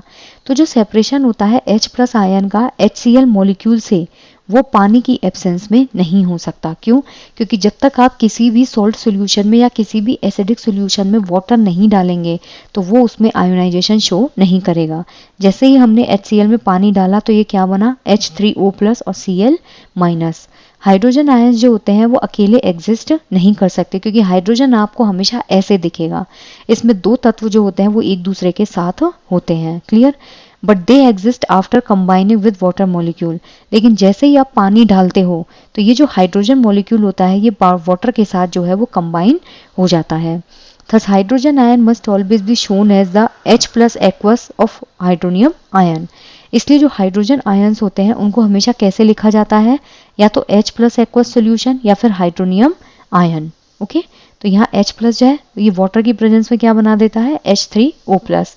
We have seen that acids give H3O plus. हमने देखा कि जो एसिड्स होते हैं ना वो क्या देते हैं, H3O प्लस को, और H प्लस एक्वस आयन जो होता है उसको पानी में ये रिलीज करते हैं। Let's see what happens when A base is dissolved in water. अगर हम बेस जो है उसको पानी में डिसॉल्व करें तो क्या होता है, यहाँ पे क्या होगा NaOH। ठीक है, ये क्या है आपका सॉलिड। अब इसमें जैसे ही आप पानी डालोगे तो Na प्लस एक्वस सोल्यूशन बनेगा और OH माइनस जो है वो क्या हो जाएगा आपका नेगेटिव, ये हो जाएगा कैटायन और ये हो जाता है आपका anion. Same goods with KOH। KOH में जैसे ही आप पानी डालोगे तो K प्लस क्या बनेगा आपका एक्वस सोल्यूशन, कैटायन हो जाएगा, और OH माइनस क्या है आपका एनायन हो जाएगा। मैग्नीशियम हाइड्रोक्साइड में देखें तो Mg+2 और यहाँ पे 2OH माइनस। ठीक है, तो बेसिस जो होते हैं वो जनरली हाइड्रोक्साइड आयन देते हैं और बेसिस जो होते हैं वो पानी में सोल्यूबल होते हैं जिसे हम बोलते हैं एल्कली। तो बेसिस जो है उनको बेसिकली एल्कली बोला जाता है। क्यों बोला जाता है, क्योंकि ये पानी में सोल्यूबल होते हैं और ये क्या देते हैं, वाटर के साथ रिएक्ट करके हाइड्रोक्साइड आयन जो है उसको वाटर में रिलीज करते हैं। All basis don't dissolve in water, सारे जो बेस हैं वो पानी में डिजोल्व नहीं होते। And alkali is a base that dissolve in water, केवल एल्कली जो होता है वो एक ऐसा बेस है जो पानी में डिजोल्व होता है। दे आर सोपी इन टच, आप घर पे साबुन यूज करते हो, सर्फ यूज करते हो, विम लिक्विड यूज करते हो, दे ऑल आर बेसिस। ये बिटर होते हैं, कड़वे होते हैं, और कोरोसिव, कोरोसिव मतलब बहुत जल्दी ये एनवायरनमेंट के साथ रिएक्ट करते हैं। Never taste or touch them as they may cause harm, which of these bases are table in 2.1। अब है आपका now we have identified that all acids generate H plus, ये देख लिया हमने, and all bases generate OH minus. अगर HCl जितने भी एसिड सॉल्यूशन होते हैं और जितने भी बेस सॉल्यूशन होते हैं, अगर एसिड और बेस को हम किससे रिएक्ट करवाते हैं, वाटर के साथ अगर रिएक्ट करवाते हैं तो ये देते हैं वाटर के साथ रिएक्ट करके H प्लस, और ये देते हैं बेस के साथ रिएक्ट करके OH माइनस। ठीक है, so we can view the neutralisation reaction as it follows. Acid और बेस जब आपस में रिएक्ट करते हैं तो सॉल्ट और वाटर का कंपोजिशन करेंगे। HX प्लस MOH, यानी कि यहाँ पे कोई एसिड है, X क्या है आपका, कोई भी प्रॉपर्टी हो सकती है, HCl, H2SO4, HNO3, CH3COOH। यहाँ पे है आपका बेस, NaOH हो सकता है, मैग्नीशियम हाइड्रोक्साइड हो सकता है, कैल्शियम हाइड्रोक्साइड हो सकता है। तो ये क्या बनाएगा, बेस बनाएगा, वाटर को रिलीज कर देगा। यहाँ पे है आपका H प्लस एक्वस सोल्यूशन और ये है OH माइनस एक्वस सोल्यूशन। ये दोनों आपस में रिएक्ट करके क्या बना देते हैं, H2O। क्लियर। नाउ ये आपकी नेक्स्ट एक्टिविटी है, take 10 ml of water in a beaker. एक बीकर है, इसमें क्या करना है, 10 ml हमको क्या लेना है, पानी। Take a few drop of concentrated H2SO4। अब इसके अंदर हमने क्या किया, H2SO4 की कुछ बूंद डाल दी। स्विल द बीकर स्लोली, अब हमें बीकर को ऐसे घुमाना है लेकिन बहुत धीरे। Touch the base of the beaker, जब आप बीकर का बेस टच करोगे तो आपको बहुत गर्म लगेगा। क्यों, क्योंकि H2SO4 और पानी जब आपस में रिएक्ट करते हैं then it's an exothermic process, इसमें क्या होता है, हीट रिलीज होती है। Repeat the above activity with sodium hydroxide pellets, जैसे ही आप NaOH डालोगे तो उसमें भी बीकर गर्म हो जाएगा। Now the process of dissolving N acid और ए बेस इन वाटर, जैसे ही आप एक एसिड को और एक बेस को पानी में डिसॉल्व करते हो तो एक एक्सोथर्मिक रिएक्शन होती है। एक्सोथर्मिक मतलब हीट जो है वो बाहर रिलीज होगी। Care must be taken while mixing concentrated nitric acid और सल्फ्यूरिक एसिड विद वाटर। जब भी आप किसी भी कंसंट्रेटेड एसिडिक सॉल्यूशन को डाइल्यूट करते हो तो बहुत ज़रूरी है कि आप जब उसमें पानी ऐड करोगे तो बहुत केयरफुली ऐड होना चाहिए। The acid must always be added slowly to water with constant stirring. जो एसिड होता है उसको बहुत धीरे धीरे आप पानी के साथ मिक्स कीजिए जिससे वो एक फास्ट रिएक्शन शो ना करे। If water is added to a concentrated acid, अगर पानी को आप कॉन्सेंट्रेटेड एसिड में डालते हो तो हीट क्या होती है उसमें जनरेट होती है। It may cause the mixture to splash out and cause burns, उसमें क्या होता है, मिक्सचर एकदम से बाहर पॉप आउट होता है और जलने के चांसेस रहते हैं। द ग्लास कंटेनर में also break due to excessive local heating. अब इसमें क्या होता है, कई बार इतनी ज़्यादा हीट जनरेट हो जाती है कि बीकर जो है वो ब्रेक हो जाता है। Look out for the warning sign on the can of concentrated sulphuric acid and on the बोतल ऑफ सोडियम हाइड्रोक्साइड पैलेट। ये दोनों ही जो होते हैं बहुत हाईली रिएक्टिव हैं, तो इनकी जो बोतल होती है उसके ऊपर क्लियर इंस्ट्रक्शन लिखा रहता है कि यूज इट वेरी केयरफुली। ठीक है। नेक्स्ट है मिक्सिंग एन एसिड और base with water result is decrease in the concentration of ion. एक चीज है जो आपने कॉन्सेंट्रेटेड स्टेट में ली है और एक चीज है जब आप उसको डाइल्यूट कर दे रहे हो। तो जैसे ही आप किसी भी एसिड में और बेस में पानी डालते हो तो वो क्या होता है, डाइल्यूट होने लगता है। डाइल्यूजन के बाद क्या होता है, डिक्रीज होने लगता है उसके आयंस जो है उनकी कंसंट्रेशन में। आयंस क्या होते हैं, HCl में होता है H प्लस और बेस में होता है OH माइनस। तो जैसे जैसे आप सोल्यूशन के अंदर पानी ऐड करते जाओगे तो उस केस में ये क्या होता है, पर यूनिट वॉल्यूम इनके जो आयंस होते हैं उनकी कंसंट्रेशन कम होने लग जाती है। Such a process is called dilution. ये जो प्रोसेस है इसे ही हम बोलते हैं डाइल्यूजन। एंड द एसिड और the base is sought to be diluted.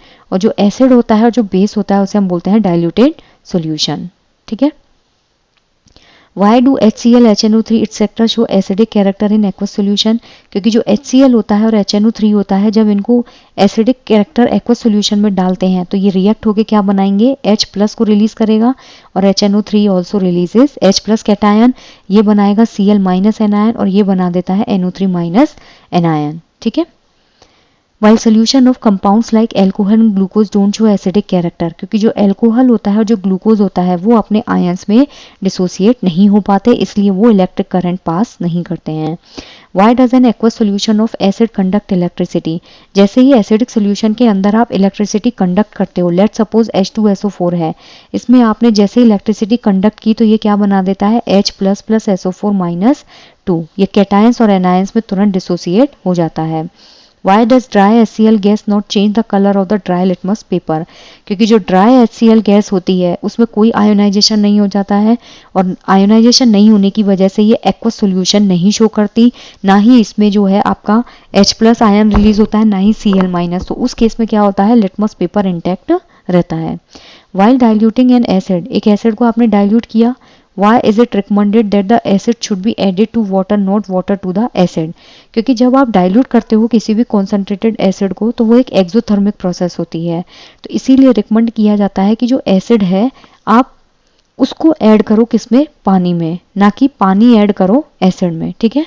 So the acid should be added to the water, वो धीरे धीरे बीकर की, मान लीजिए बीकर है, ठीक है, यहाँ पे क्या है, पानी है, तो एसिड जो है इसकी वॉल के सहारे धीरे धीरे ऐड कीजिए, क्योंकि अगर आप पानी को एसिड में डालेंगे तो वो एकदम से हाईली रिएक्टिव प्रोसेस हो जाता है।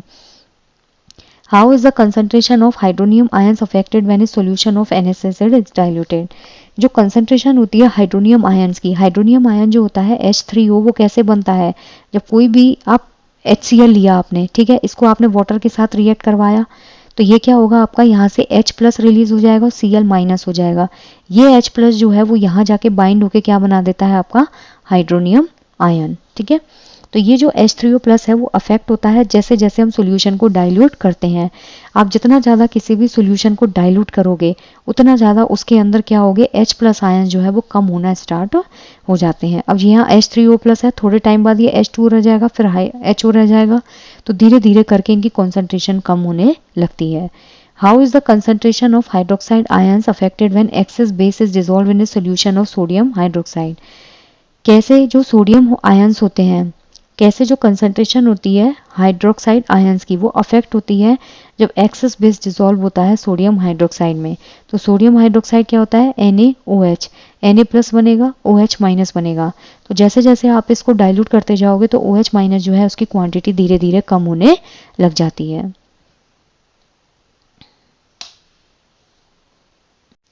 Okay guys, so now we will be check how strong acid and base solution, मतलब एसिड सोल्यूशन और बेस सोल्यूशन जो होते हैं वो कितने स्ट्रॉन्ग होते हैं। Okay, so we know how acid base indicators can be use to distinguish between an acid and a base.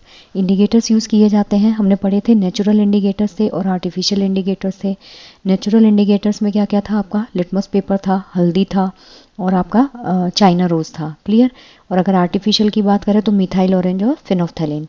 We have also learnt in the previous section about dilution and decrease in the concentration of H plus और OH minus ion in solutions। हमने ये चीज़ भी देखी थी, जैसे ही हम किसी concentrated solution को अगर dilute करने लगते हैं तो उस केस में क्या होता है, H plus आयन जो होते हैं और OH माइनस आयन जो होते हैं उनकी कंसंट्रेशन धीरे धीरे जो है वो कम होने लग जाती है, clear. Can we quantitatively find the amount of these ions present in solution, क्या हम क्वांटिटेटिवली इस अमाउंट को देख सकते हैं कि कितने आयंस जो है वो सोल्यूशन में प्रेजेंट हैं। कैन वी जज how strong is solution acid और बेसिस, ठीक है। So we can do this by making the use of universal indicator. हम क्या करते हैं, एक यूनिवर्सल इंडिकेटर बनाते हैं जिसमें बहुत सारे इंडिकेटर्स का क्या होता है, मिक्सचर होता है। जो यूनिवर्सल इंडिकेटर होता है वो अलग अलग कलर देता है अलग अलग कंसंट्रेशन पे हाइड्रोजन आयंस की एक सोल्यूशन में। मान लीजिए आपने कोई एक सोल्यूशन लिया, अब इसमें जिस लेवल पे जितना ज़्यादा हाइड्रोजन आयन की कंसंट्रेशन होगी ना उतना यूनिवर्सल इंडिकेटर जो है उसकी pH वैल्यू दिखाएगा। A scale for measuring hydrogen ion concentration in a solution, एक स्केल होता है हाइड्रोजन आयन कंसंट्रेशन जो है उसको मेजर करने के लिए एक सोल्यूशन में, जैसे क्या बोलते हैं हम, pH स्केल, ठीक है। जो P होता है इसमें pH में stand for proteins in German, जो P होता है इसमें वो किसके लिए स्टैंड करता है, पोटेंस इन जर्मन, जिसका मीनिंग होता है पावर। यानी कि जो pH स्केल है उस पे हम मेज़र करते हैं pH को जनरली फ्रॉम 0 to 14। ये आपका pH मीटर है, यहाँ वैल्यू कहाँ है, 0 से लेके कहाँ तक जाती है, वैल्यू 14 तक, ठीक है। जैसे जैसे आप इधर की तरफ बढ़ेंगे ना, एसिडिक नेचर जो है वो इंक्रीज होता है। तो सबसे ज़्यादा स्ट्रॉन्ग एसिड कौन सा होता है, HCl, HNO3 और H2SO4। और जैसे जैसे आप 7 से ऊपर जाते हैं तो जो बेसिक नेचर होता है वो क्या होने लगता है, इंक्रीज होने लगता है। आप जैसे जैसे डाउनवर्ड जाएंगे तो जो H+ आयन होते हैं उनकी कंसंट्रेशन क्या होती है, इंक्रीज होने लगती है। आप जैसे जैसे यहाँ जाएंगे H+ आयन जो है उनकी कंसंट्रेशन डिक्रीज होने लग जाती है। Clear. pH should be bought of simply as a number which indicates the acidic or basic nature of a solution। 7 pH जो होता है ना, दिस इज योर न्यूट्रल। आप कभी भी अगर बिस्लरी के वाटर का pH चेक करेंगे, that comes always 7, neutral value होती है। और न्यूट्रल से जैसे जैसे आप नीचे जाएंगे एसिडिक नेचर इंक्रीज होता चला जाएगा। Clear. The pH of neutral solution is 7। Value less than 7 on the pH scale represent acidic solution. यहाँ से जाते जाते एसिडिक सोल्यूशन है। अगर वैल्यू 7 से ऊपर जाती है तो ये रिप्रेजेंट करता है increase in OH- ion concentration in the solution.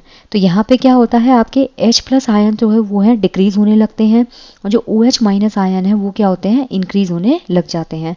सबसे स्ट्रॉन्ग बेस की अगर बात करें तो sodium hydroxide, magnesium hydroxide, calcium hydroxide, these all are bases. That is increase in the strength of alkali. जो एल्काली होती है उसकी स्ट्रेंथ में ये इंक्रीमेंट करते हैं। Generally paper impregnated with the universal indicator is used for measuring pH। जो paper impregnated होता है यूनिवर्सल इंडिकेटर के साथ, उसे हम pH को मेज़र करने के लिए यूज में लेते हैं। अब है यहाँ पे test the pH values of solution given in 2.2। जो सलाइवा है उसका pH कितना होता है, आफ्टर मील सलाइवा का pH, lemon juice, colourless aerated drink, tap water, tomato juice, coffee, carrot, 1 molar NaOH, 1 molar HCl। तो यहाँ पे pH का कलर लिखना है, अप्रोक्सीमेट pH वैल्यू लिखनी है और नेचर ऑफ सब्सटेंस लिखना है। अब देखिए जो गैस्ट्रिक जूस होता है ना उसकी pH वैल्यू होती है लगभग 1.2। जो लेमन जूस होता है उसकी pH वैल्यू होती है लगभग 2.2। प्योर वाटर जो होता है उसकी pH वैल्यू होती है आपकी 7। ब्लड की pH वैल्यू याद रखिएगा, दिस इज योर 7.4। अगर मिल्क ऑफ मैग्नीशिया की बात करें तो इसकी pH वैल्यू होती है आपकी 7। और अगर सोडियम हाइड्रोक्साइड सॉल्यूशन की बात करें तो इसकी pH वैल्यू होती है लगभग 14। So pH of some common substances shown on a pH paper, colours are only a rough guide. ये सब छोड़ दीजिए। सो अभी नेक्स्ट हम आते हैं the strength of acid and base. जो एसिड और बेस है उसकी स्ट्रेंथ डिपेंड करती है कि किसी भी सॉल्यूशन के अंदर कितने ज़्यादा H+ आयंस और OH आयंस जो हैं वो प्रेजेंट हैं। जितने ज़्यादा H+ आयन होंगे वो उतना स्ट्रॉन्ग एसिड होगा, और जितने ज़्यादा OH आयन होंगे उतना ज़्यादा वो स्ट्रॉन्ग बेस होगा। So respectively if we take hydrochloric acid HCl को अगर हम लेते हैं और एसिडिक एसिड यानी कि CH3COOH, अगर इन दोनों को हम लेते हैं सेम कंसंट्रेशन में, से 1 मोलर, आपने 1 मोलर लिया HCl और 1 मोलर लिया CH3COOH। Clear. Then this produce different amount of hydrogen ions. इसके हाइड्रोजन आयन जो है वो अलग होंगे और इसके हाइड्रोजन आयन अलग होंगे। इसके हाइड्रोजन आयंस क्या होंगे, ज़्यादा, और इसके हाइड्रोजन आयंस क्या होंगे, कम। क्यों, क्योंकि ये क्या होता है, वीक एसिड। और वीक एसिड कब बनता है, जब आप वीक एसिड और स्ट्रॉन्ग बेस का रिएक्शन करवाते हो। और स्ट्रॉन्ग एसिड कब बनता है, जब आप स्ट्रॉन्ग एसिड और वीक बेस का रिएक्शन करवाते हो। तो यहाँ पे क्या है आपका, acids that give rise to more H+ ion. जो एसिड सबसे ज़्यादा H+ आयन देते हैं उन्हें हम क्या बोलते हैं, स्ट्रॉन्ग एसिड। तो जो एसिड्स होते हैं वो क्या करते हैं, कम H+ आयन देते हैं, उन्हें हम बोलते हैं वीक एसिड। ठीक है। अब है importance of pH in everyday life. Are plants and animals pH sensitive. हमारी बॉडी जो है वो काम करती है pH रेंज में कितनी, 7.0 to 7.8। क्यों, क्योंकि हमारे ब्लड का जो pH होता है दिस इज स्लाइटली बेसिक, कितना होता है, 7.4। तो हमारी बॉडी की जो pH रेंज है वो कितनी होती है, 7 से 7.8 के बीच में। जो लिविंग ऑर्गेनिजम्स होते हैं वो सर्वाइव कर पाते हैं केवल pH रेंज जो होती है उसकी नैरो गेज में। When the pH of rain water is less than 5.6, अगर जो बरसात का पानी है उसका pH 5.6 से कम है तो उसे हम क्या बोलते हैं, acid rain. Clear. When acid rain flows into the rivers, और जब ये एसिड रेन कहाँ जाती है, नदी के पानी में, तो ये क्या करती है, नदी के पानी के pH को कम कर देती है। मान लीजिए नदी के पानी का pH है 6.8, अब रेन वाटर हुई एसिड रेन, ये है 5.6, तो ये क्या होगा, बहुत ज़्यादा एसिडिक होने लग जाएगा। अभी ये क्या है, normal. The survival of aquatic life in such rivers becomes difficult. अब है acids in other planet. The atmosphere of Venus, जो वीनस है उसका जो एटमॉस्फेयर है वो वाइट और येलोइश क्लाउड का बनता है, ठीक है। क्यों? क्योंकि वहाँ पे सल्फ्यूरिक एसिड जो है उसके बादल हैं। What is the pH of soil in your backyard, ये पॉइंट याद रखिएगा, बहुत इंपॉर्टेंट है कि जो मार्स है उस पर सल्फ्यूरिक एसिड के बादल है वीनस पे, और वो कैसे हैं, वाइट और येलोइश, इसीलिए ये सबसे ज़्यादा गर्म है। प्लांट्स जो होते हैं वो एक स्पेसिफिक पीएच रेंज जो है उसकी सॉइल उनकी ग्रोथ के लिए ज़रूरी होती है। अगर आप पीएच ज़्यादा कर दोगे किसी प्लांट में, मान लीजिए गुड़हल के लिए एक पर्टिकुलर पीएच चाहिए, रोज़ के लिए एक अलग पीएच चाहिए, तो हर प्लांट जो होता है उसके लिए एक स्पेसिफिक पीएच रेंज होती है, किसके लिए, हेल्दी ग्रोथ के लिए। To find out the pH required for the healthy growth of a plant, अगर हमें पीएच जो है उसको मालूम करना है एक प्लांट की हेल्दी ग्रोथ के लिए, you can collect the soil from various places and check the pH in the manner described. हम क्या कर सकते हैं, अलग अलग जगह से सॉइल को कलेक्ट कर सकते हैं और हम पीएच जो है उसको एक पर्टिकुलर मैनर में डिटरमाइन कर सकते हैं। अब है activity, put about 2 gram soil in a test tube. ये कोई टेस्ट ट्यूब है, इसमें आपने 2 ग्राम क्या ली, सॉइल ली।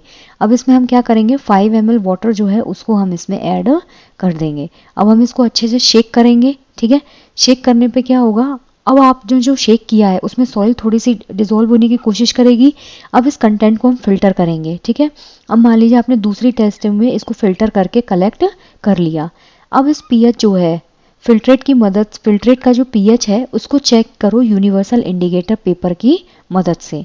तो what will you conclude about the ideal soil pH for the growth of plants in your region. इससे हम मालूम कर सकते हैं कि हमारे एरिया में प्लांट्स को ग्रो करने के लिए कितना पीएच जो है वो रिक्वायर्ड है। अब है pH in our digestive system. जो हमारा स्टमक होता है वो क्या रिलीज करता है, HCl। अगर HCl ज़्यादा हो जाएगा तो हमें एसिडिटी होने लगती है, और इसको न्यूट्रलाइज करने के लिए हम क्या करते हैं, मैग्नीशियम हाइड्रोक्साइड का intake. It's very interesting to note that our stomach produces hydrochloric acid. हमारा जो स्टमक है वो हाइड्रोक्लोरिक एसिड बनाता है। It helps in the digestion of food without harming the stomach. जो HCl है वो बिना पेट को हार्म किए क्या करता है, खाने को डाइजेस्ट करने में हेल्प करता है। During indigestion the stomach produces too much of acid. जब हमें इंडाइजेशन की प्रॉब्लम होती है तो हमारे पेट में क्या होता है, बहुत ज़्यादा अमाउंट में एसिड जो है वो प्रोड्यूस होता है, जिसकी वजह से हमें पेन होता है, कई बार इरिटेशन होती है। इस पेन से ओवरकम करने के लिए हम बेस लेते हैं, ठीक है, और उस बेस का नाम क्या है, एंटासिड, ठीक है। One such remedy must have been suggested by you at the beginning of this chapter. ये हमने शुरू में भी देखा था। The antacid neutralise the excess acid. जो एंटासिड होता है ना, ये क्या करता है, बेस का काम करता है, और जब बेस आपका HCl से रिएक्ट करेगा यानी कि एसिड से, तो ये क्या बना देगा, सॉल्ट और वाटर, ठीक है। मैग्नीशियम हाइड्रोक्साइड जो होता है वो एक माइल्ड बेस है जिसे मैक्सिममली इस पर्पस के लिए यूज किया जाता है। अब यहाँ देखिए, ये आपने लिया मैग्नीशियम हाइड्रोक्साइड, ये क्या करेगा, HCl के साथ एक्ट करेगा। HCl क्या है, जो स्टमक में एसिड प्रोड्यूस हो रहा है। मैग्नीशियम हाइड्रोक्साइड क्या है, बेस। अब यहाँ क्या होगा, ये क्या सॉल्ट बना देगा आपका, MgCl2 + H2O, ठीक है। PH change as the cause of tooth decay. जो टूथ डिके होता है वो स्टार्ट होता है जब पीएच जो है माउथ का वो 5.5 से कम हो जाता है। जैसे ही मुंह का पीएच 5.5 से कम होता है वैसे ही हमारा टूथ डिके जो है वो स्टार्ट हो जाता है, यानी कि दांतों का गिरना। टूथ एनेमल जो होता है वो किसका बनता है, कैल्शियम हाइड्रोक्सीपेटाइट, ठीक है। ये क्रिस्टलाइन फॉर्म होती है कैल्शियम फॉस्फेट की। कैल्शियम फॉस्फेट होता है आपका CaPO4। ये हार्डेस्ट सब्सटेंस होता है बॉडी में। ये लाइन याद रखिएगा कि जो इनेमल होता है ना, this is the hardest substance in the body. किसका बनता है, कैल्शियम हाइड्रोक्सी एपेटाइट, ठीक है। और ये हाइड्रोक्सी एपेटाइट क्या होता है, कैल्शियम फॉस्फेट से बनता है। ये डिजोल्व नहीं होता है पानी में, लेकिन ये कोरोड होता है with the pH in the mouth is 5.5। जैसे ही मुंह की पीएच 5.5 से नीचे जाती है तो ये इनेमल जो है वो डिग्रेड होना स्टार्ट हो जाएगा। यूजुअली इनेमल जो होता है बहुत हार्ड सब्सटेंस होता है बॉडी का, वो इजीली डिग्रेड नहीं होता। Bacteria present in the mouth produce acids by the degradation of sugar and food particles remaining in the mouth after eating. हमारे मुंह में क्या होते हैं, बैक्टीरिया होते हैं, तो उसकी वजह से जो मुंह में हमारा एसिड बनता है ना, वो क्या करता है, शुगर जो हम लेते हैं, खाना हम जो भी खाते हैं, चाय हम जो भी पीते हैं, तो वो सब खाने को और शुगर के जो पार्टिकल्स हैं उनके डिग्रेडेशन को हेल्प करना स्टार्ट कर देगा। The best way to prevent this is to clean the mouth after eating food. जब आप खाना खा लेते हो तो उससे बचने का सबसे अच्छा तरीका है कि आप मुंह की सफाई करो। Using toothpaste which are generally basic for cleaning the teeth can neutralise the excess acid and prevent tooth decay. जो हम टूथपेस्ट यूज़ करते हैं उसमें क्या होता है, सॉल्ट कंटेंट होता है, और दूसरा वो बेसिक होता है नेचर में, जिसकी वजह से जो एक्सेस एसिड होता है वो क्या होता है, इस पेस्ट की वजह से न्यूट्रलाइज हो जाता है, और हम टूथ डिके जो है उसको थोड़ा सा प्रिवेंट कर सकते हैं। मान लीजिए आपने खाना खाया, ठीक है, वो मुंह में क्या होती है, लार होती है और बैक्टीरियाज होते हैं। ये बैक्टीरिया क्या करेंगे, आपके खाने और शुगर को छोटे छोटे पार्टिकल्स में डिग्रेड कर देते हैं। अब जब खाना डिग्रेड हो गया तो खाना खाने के बाद मुंह को क्लीन करना ज़रूरी होता है। इसके लिए हम क्या करते हैं, टूथपेस्ट यूज़ करते हैं। टूथपेस्ट में क्या होता है, बेस होता है, बेस की वजह से आपके मुंह में जो भी एसिड बना है उसको वो न्यूट्रलाइज कर सके। Self defence for animals and plants through chemical warfare. Have you ever been stung by honey bee. जब हनी बी होती है, मधुमक्खी जो डंक मारती है तो उसमें क्या होता है, हमें जलन होती है। Bee sting leaves an acid which cause pain and irritation. तो जो मधुमक्खी का डंक होता है ना, उसमें कौन सा एसिड होता है, आपका फॉर्मिक एसिड, ठीक है। ये जो फॉर्मिक एसिड होता है ये मधुमक्खी क्या करती है, हमारी बॉडी में इंड्यूस कर देती है, जिसके इसको न्यूट्रलाइज करने के लिए हम क्या करते हैं, बेस को काम में लेते हैं। ये बेस क्या होता है आपका, बेकिंग सोडा। बेकिंग सोडा क्या होता है आपका, सोडियम हाइड्रोजन कार्बोनेट, ठीक है, NaHCO3। तो इसमें क्या होगा, ये दोनों एक दूसरे को नल्लीफाई कर देंगे। तो जो स्टिंगिंग हेयर होता है नीटल का, वो इंजेक्ट करता है methanoic acid causing burning pain. यानी कि जब मधुमक्खी आपको डंक मारती है तो उसमें या तो फॉर्मिक एसिड होता है आपका चींटी के डंक में, जबकि जो मधुमक्खी होती है उसका डंक होता है आपका मिथेनोइक एसिड। ये जो मिथेनोइक एसिड होता है, जैसे ही उसके जो डंक होते हैं वो जैसे ही बॉडी के अंदर इंड्यूस होते हैं तो वो हमारे बर्निंग पेन जो है उसको स्टार्ट कर देगा। वो एरिया बिल्कुल रेड हो जाता है, बहुत तेज उसमें जलन होती है। तो उस केस में हम क्या करते हैं, सोडियम बाइकार्बोनेट है उसको यूज़ करते हैं, क्योंकि वो क्या करता है, बेस का काम करता है। और अगर चींटी जो है वो अगर काट जाती है जिसमें फॉर्मिक एसिड होता है, इसके लिए हम क्या यूज़ करते हैं, कैलामाइन, ठीक है। अब है nature provide neutralisation option. Nettle is a herbaceous plant. जो नेटल प्लांट होता है वो क्या है, हर्बेशियस प्लांट है, which grows in the wild, जो कि बहुत जंगल के जैसा उगता है। इसकी लीव्स जो होती है ना, उनमें स्टिंगलिंग हेयर होते हैं, मतलब इसकी जो पत्तियां होती हैं उनमें कांटे से निकले रहते हैं, जो बहुत पेनफुल स्टिंगिंग होती है। जब आपके ये टच हो जाता है नीटल प्लांट तो एकदम से हमें बहुत तेज दर्द होता है। क्यों, क्योंकि ये क्या करता है, मिथेनोइक एसिड जो है उसको हमारी बॉडी में इंड्यूस कर देता है। तो इसके लिए जो ट्रेडिशनल रेमेडी हम यूज़ करते हैं वो जो डॉग प्लांट होता है उसकी पत्ती को रब करना। सबसे पहले नेटल प्लांट है, नेटल प्लांट की पत्ती ने क्या किया, आपकी बॉडी में इंड्यूस किया क्या, मिथेनोइक एसिड। उसको न्यूट्रलाइज करने के लिए हम क्या करते हैं, जो डॉग प्लांट होता है उसकी पत्ती को उस एरिया पे रब करते हैं। Which often grows beside the nettle in the wild. जो क्या करता है, जो नेटल प्लांट है उसके जस्ट बाजू से ग्रो करता है। Can you guess the nature of the dock plant. अब डॉग प्लांट का नेचर क्या हुआ, this is obviously basic in nature, ठीक है। तो जब आप एक्सीडेंटली नीटल प्लांट को ट्रैकिंग करते वक्त या कुछ भी करते वक्त जब आप टच कर लेते हो तो उसके जो स्टिंग्स होते हैं वो मिथेनोइक एसिड को इंड्यूस कर देते हैं। उसको न्यूट्रलाइज करने के लिए इसके जस्ट बगल से एक प्लांट होता है जिसे हम क्या बोलते हैं, डॉग प्लांट। ये डॉग प्लांट की पत्ती को इसके ऊपर रब किया जाता है। अब है सम नेचुरली अकरिंग एसिड्स। विनेगर जो होता है इसके अंदर क्या है, एसिटिक एसिड, ठीक है। ऑरेंज के अंदर क्या होता है आपका, साइट्रिक एसिड। जितने भी खट्टे फल है उनके अंदर तो सिट्रिक एसिड होता है। टेमेरिंड के अंदर होता है आपका टार्ट्रिक एसिड। टमाटो के अंदर होता है आपका ऑक्सैलिक एसिड। फिर है सार मिल्क, कर्ड में होता है लैक्टिक एसिड, लेमन में होता है citric acid, ant sting methanoic and nettle sting methanoic acid. अब यहाँ पे आपको बोला है यू हैव टू सोल्यूशंस, आपके पास दो सोल्यूशन है, एक सोल्यूशन है ए, एक सोल्यूशन है बी। सोल्यूशन ए का जो पीएच है वो कितना है 6 और पीएच सोल्यूशन बी का कितना है 8। Which solution has more hydrogen ion concentration and which of this is acidic or which one is basic. Acidic कौन सा है आपका, ये वाला। क्यों, क्योंकि पीएच वैल्यू क्या होती है, न्यूट्रल। ये क्या है, नीचे जा रहा है तो ये हुआ एसिडिक, ये ऊपर जा रहा है तो ये क्या हुआ आपका बेसिक, ठीक है। दूसरा, हाइड्रोजन आयन की कंसंट्रेशन किधर होगी, तो जो आपका ए सोल्यूशन है उसके अंदर हाइड्रोजन आयन की कंसंट्रेशन होती है। ऐसा क्यों होता है, जितने भी आपके स्ट्रॉन्ग एसिड्स होते हैं उनके अंदर H+ आयन उतनी ही ज़्यादा क्वांटिटी में प्रेजेंट होते हैं। What effect does the concentration of H plus aqueous ions have on the nature of the solutions. जितना ज़्यादा H प्लस आयंस होंगे, ठीक है, ये H प्लस आयन जितनी ज़्यादा क्वांटिटी में प्रेजेंट होंगे उतना ज़्यादा सॉल्यूशन कंसंट्रेटेड होता है और उतना ज़्यादा सॉल्यूशन क्या होगा, एसिडिक इन नेचर। ठीक है, आप 7 से जैसे जैसे नीचे जाते जाएंगे और 0 तक आएंगे तो यहाँ जो आपके एसिड प्रेजेंट्स होते हैं ये उतने ज़्यादा तो बहुत कॉन्सेंट्रेटेड होते हैं और उनके अंदर मैक्सिमम क्वांटिटी में H प्लस आयन प्रेजेंट होता है। Do basic solution also have H plus aqueous ion? If yes then why are these basic?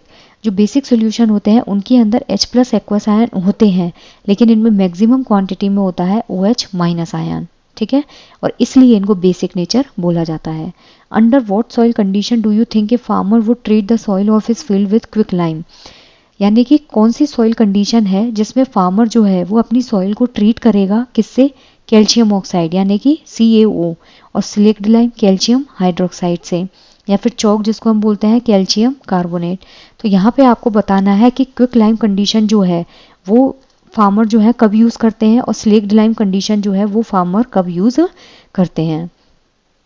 तो आपको ये रिएक्शन मैंने बताई थी कि जब कैल्शियम जो होता है उसमें जब ऑक्सीजन रिएक्ट करती है तो ऑक्सीजन रिएक्ट करने पे ये आपका कैल्शियम है, इसने ऑक्सीजन रिएक्ट किया तो यहाँ क्या बनता है आपका कैल्शियम ऑक्साइड। ठीक है, ये कैल्शियम ऑक्साइड होता है आपका क्विक लाइम। ठीक है, ये जो क्विक लाइम होता है इसमें जब आप वाटर के साथ इसको रिएक्ट करवाते हो तो ये वाटर के साथ रिएक्ट करके क्या देता है आपका कैल्शियम हाइड्रोक्साइड। ठीक है, जो क्विक लाइम होता है ना इसको जनरली हम क्ले सॉइल में डालते हैं। ठीक है, क्ले सॉइल में डालने पे क्या होता है इसका जो pH है सॉइल का वो धीरे धीरे क्या होता है इंक्रीज होने लग जाता है। क्लियर? तो इसको हम कब यूज़ करेंगे? जब हमें pH जो है उसको इंक्रीज करना होगा। तो बेसिकली लाइम जो होता है लाइम वाटर उसको तब ऐड किया जाता है जब आप सॉइल जो है उसमें pH को इंक्रीज करना चाहते हैं। ओके, नेक्स्ट है आपका more about salt. In the previous section we have seen the formation of salt during the various reaction. Let us understand more about their preparation properties and uses. हम जो है वो पहले की क्लासेस में देख चुके हैं सॉल्ट्स के बारे में, तो अब हम यहाँ पे इसकी प्रिपरेशन प्रॉपर्टी और जो यूज है उसको देखने की कोशिश करेंगे। ठीक है, यहाँ पे दोबारा समझ लीजिए, अगर सॉइल आपकी एसिडिक होती है ना, ठीक है, तो हम क्या करेंगे, जो लाइम होता है आपका वो कैसा होता है एल्केलाइन होता है। लाइम वाटर कैसा होता है आपका एल्केलाइन यानी कि बेस होता है। तो जब सॉइल एसिडिक होती तो लाइम वाटर को डाल के हम उसको क्या करते हैं न्यूट्रलाइज करते हैं। ओके, अब यहाँ पे है right the chemical formula of the salt given below. Potassium sulphate, sodium sulphate, calcium sulphate, magnesium sulphate, ये क्या हो जाएंगे आपके सब MgSO4, CaSO4, NaSO4, KSO4, ठीक है, CuSO4, copper sulphate, sodium chloride is your NaCl, sodium nitrate is your NaNO3, sodium carbonate is your Na2CO3, aluminium chloride is your AlCl3। ठीक है, ये सारे आपके सॉल्ट हैं। Identify the acid and basis from which the above salt में B obtain. अब हमें identify करने हैं एसिड और बेस जिससे इन सॉल्ट्स को ऑब्टेन किया जा सके। Salts having the same positive और नेगेटिव रेडिकल्स, जो सॉल्ट होता है उसमें पॉजिटिव और नेगेटिव रेडिकल होते हैं। जैसे NaCl है तो Na प्लस होता है और Cl माइनस होता है। Na2SO4 तो इसमें क्या होगा Na+2SO4 -2। तो ये सोडियम सॉल्ट की फैमिली से बिलोंग करते हैं। अगर हम NaCl और KCl की बात करें तो ये क्लोराइड सॉल्ट फैमिली से बिलोंग करते हैं। अब यहाँ पे है pH of soil. Collect the following salt samples. हमें अमोनियम क्लोराइड सोडियम क्लोराइड लेना है, पोटेशियम नाइट्रेट लेना है, एल्यूमिनियम क्लोराइड लेना है, zinc sulphate, copper sulphate, sodium acetate, sodium carbonate, sodium hydrogen carbonate. Some other salts available can also be taken.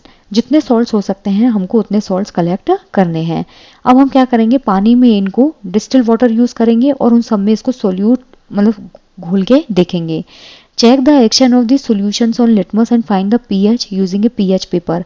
अब जब आप मान लीजिए इसमें आपने सोडियम क्लोराइड डाल दिया, इसमें पोटेशियम नाइट्रेट डाल दिया, इसमें एल्यूमिनियम क्लोराइड डाल दिया, इसमें जिंक सल्फेट डाल दिया, इसमें कॉपर सल्फेट डाल दिया।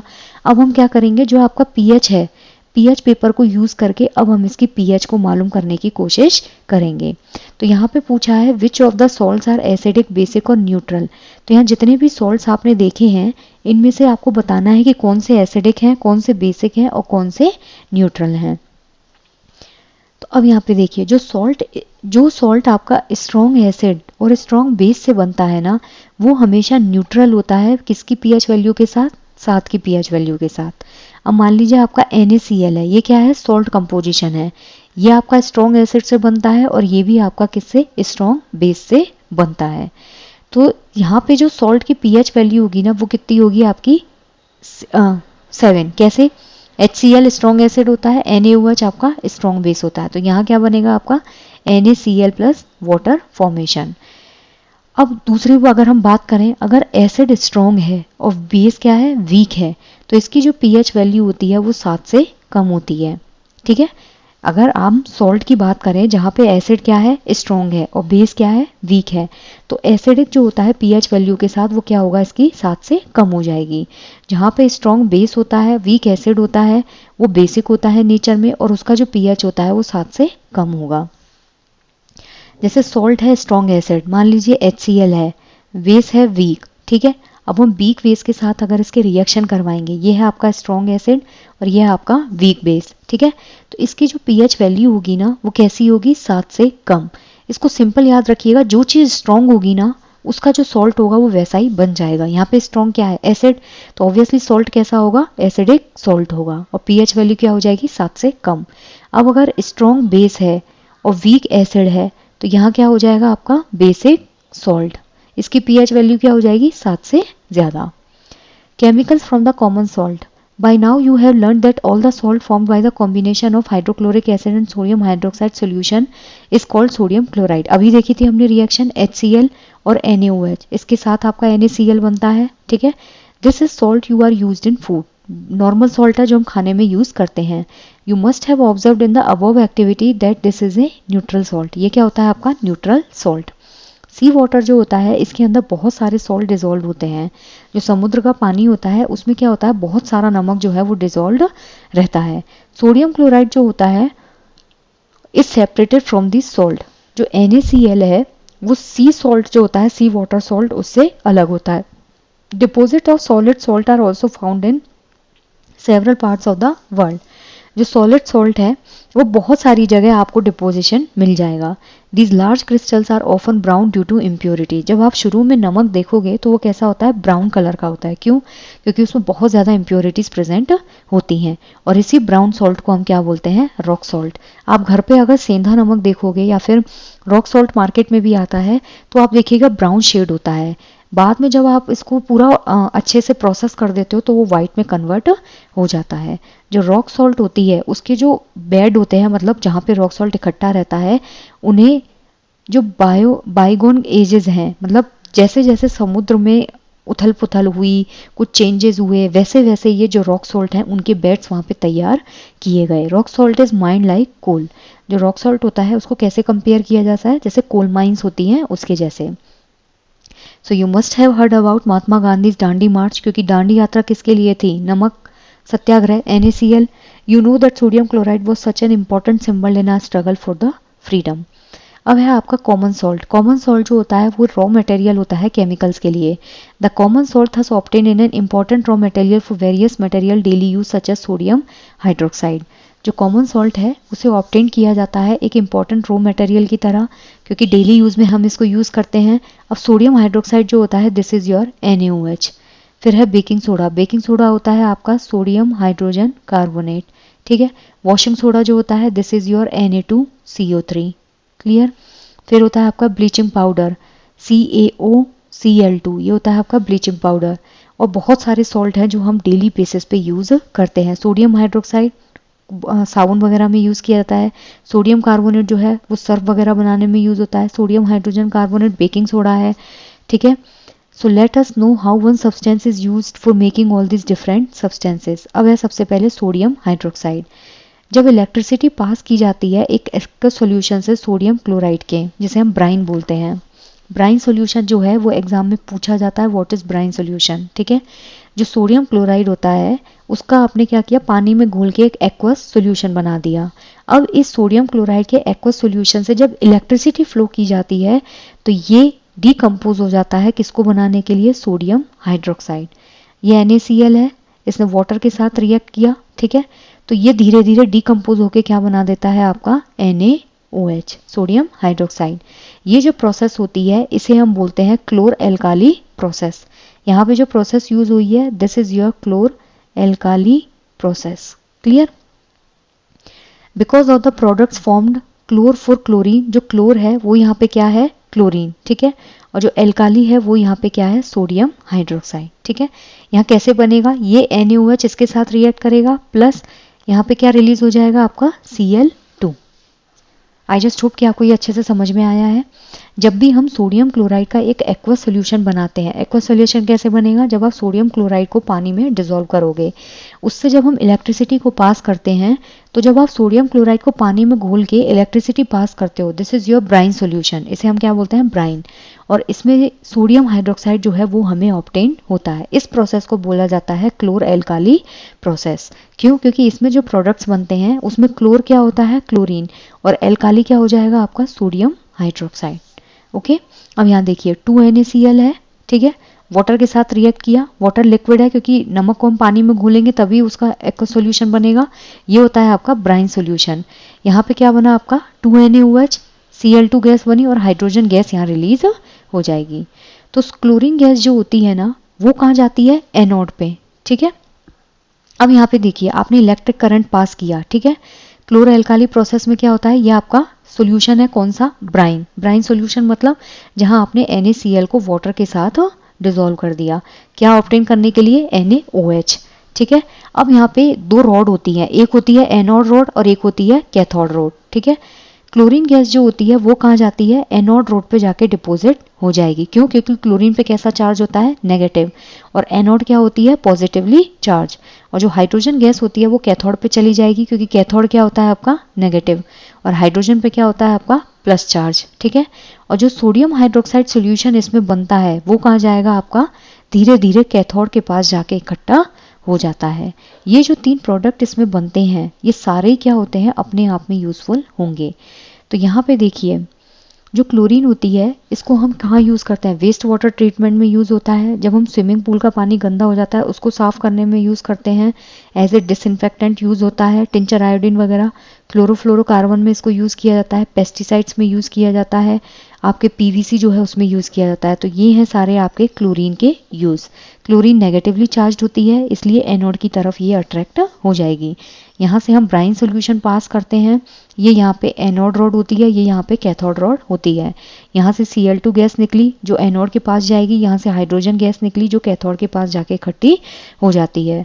और जो हाइड्रोजन गैस होती है ना इसको कहाँ यूज़ किया जाता है? जो फर्टिलाइजर्स होते हैं उनमें, ठीक है। आपका जो मार्गेराइन होता है, फ्यूल्स हैं, अमोनिया है, इन सब में इसको यूज़ किया जाता है।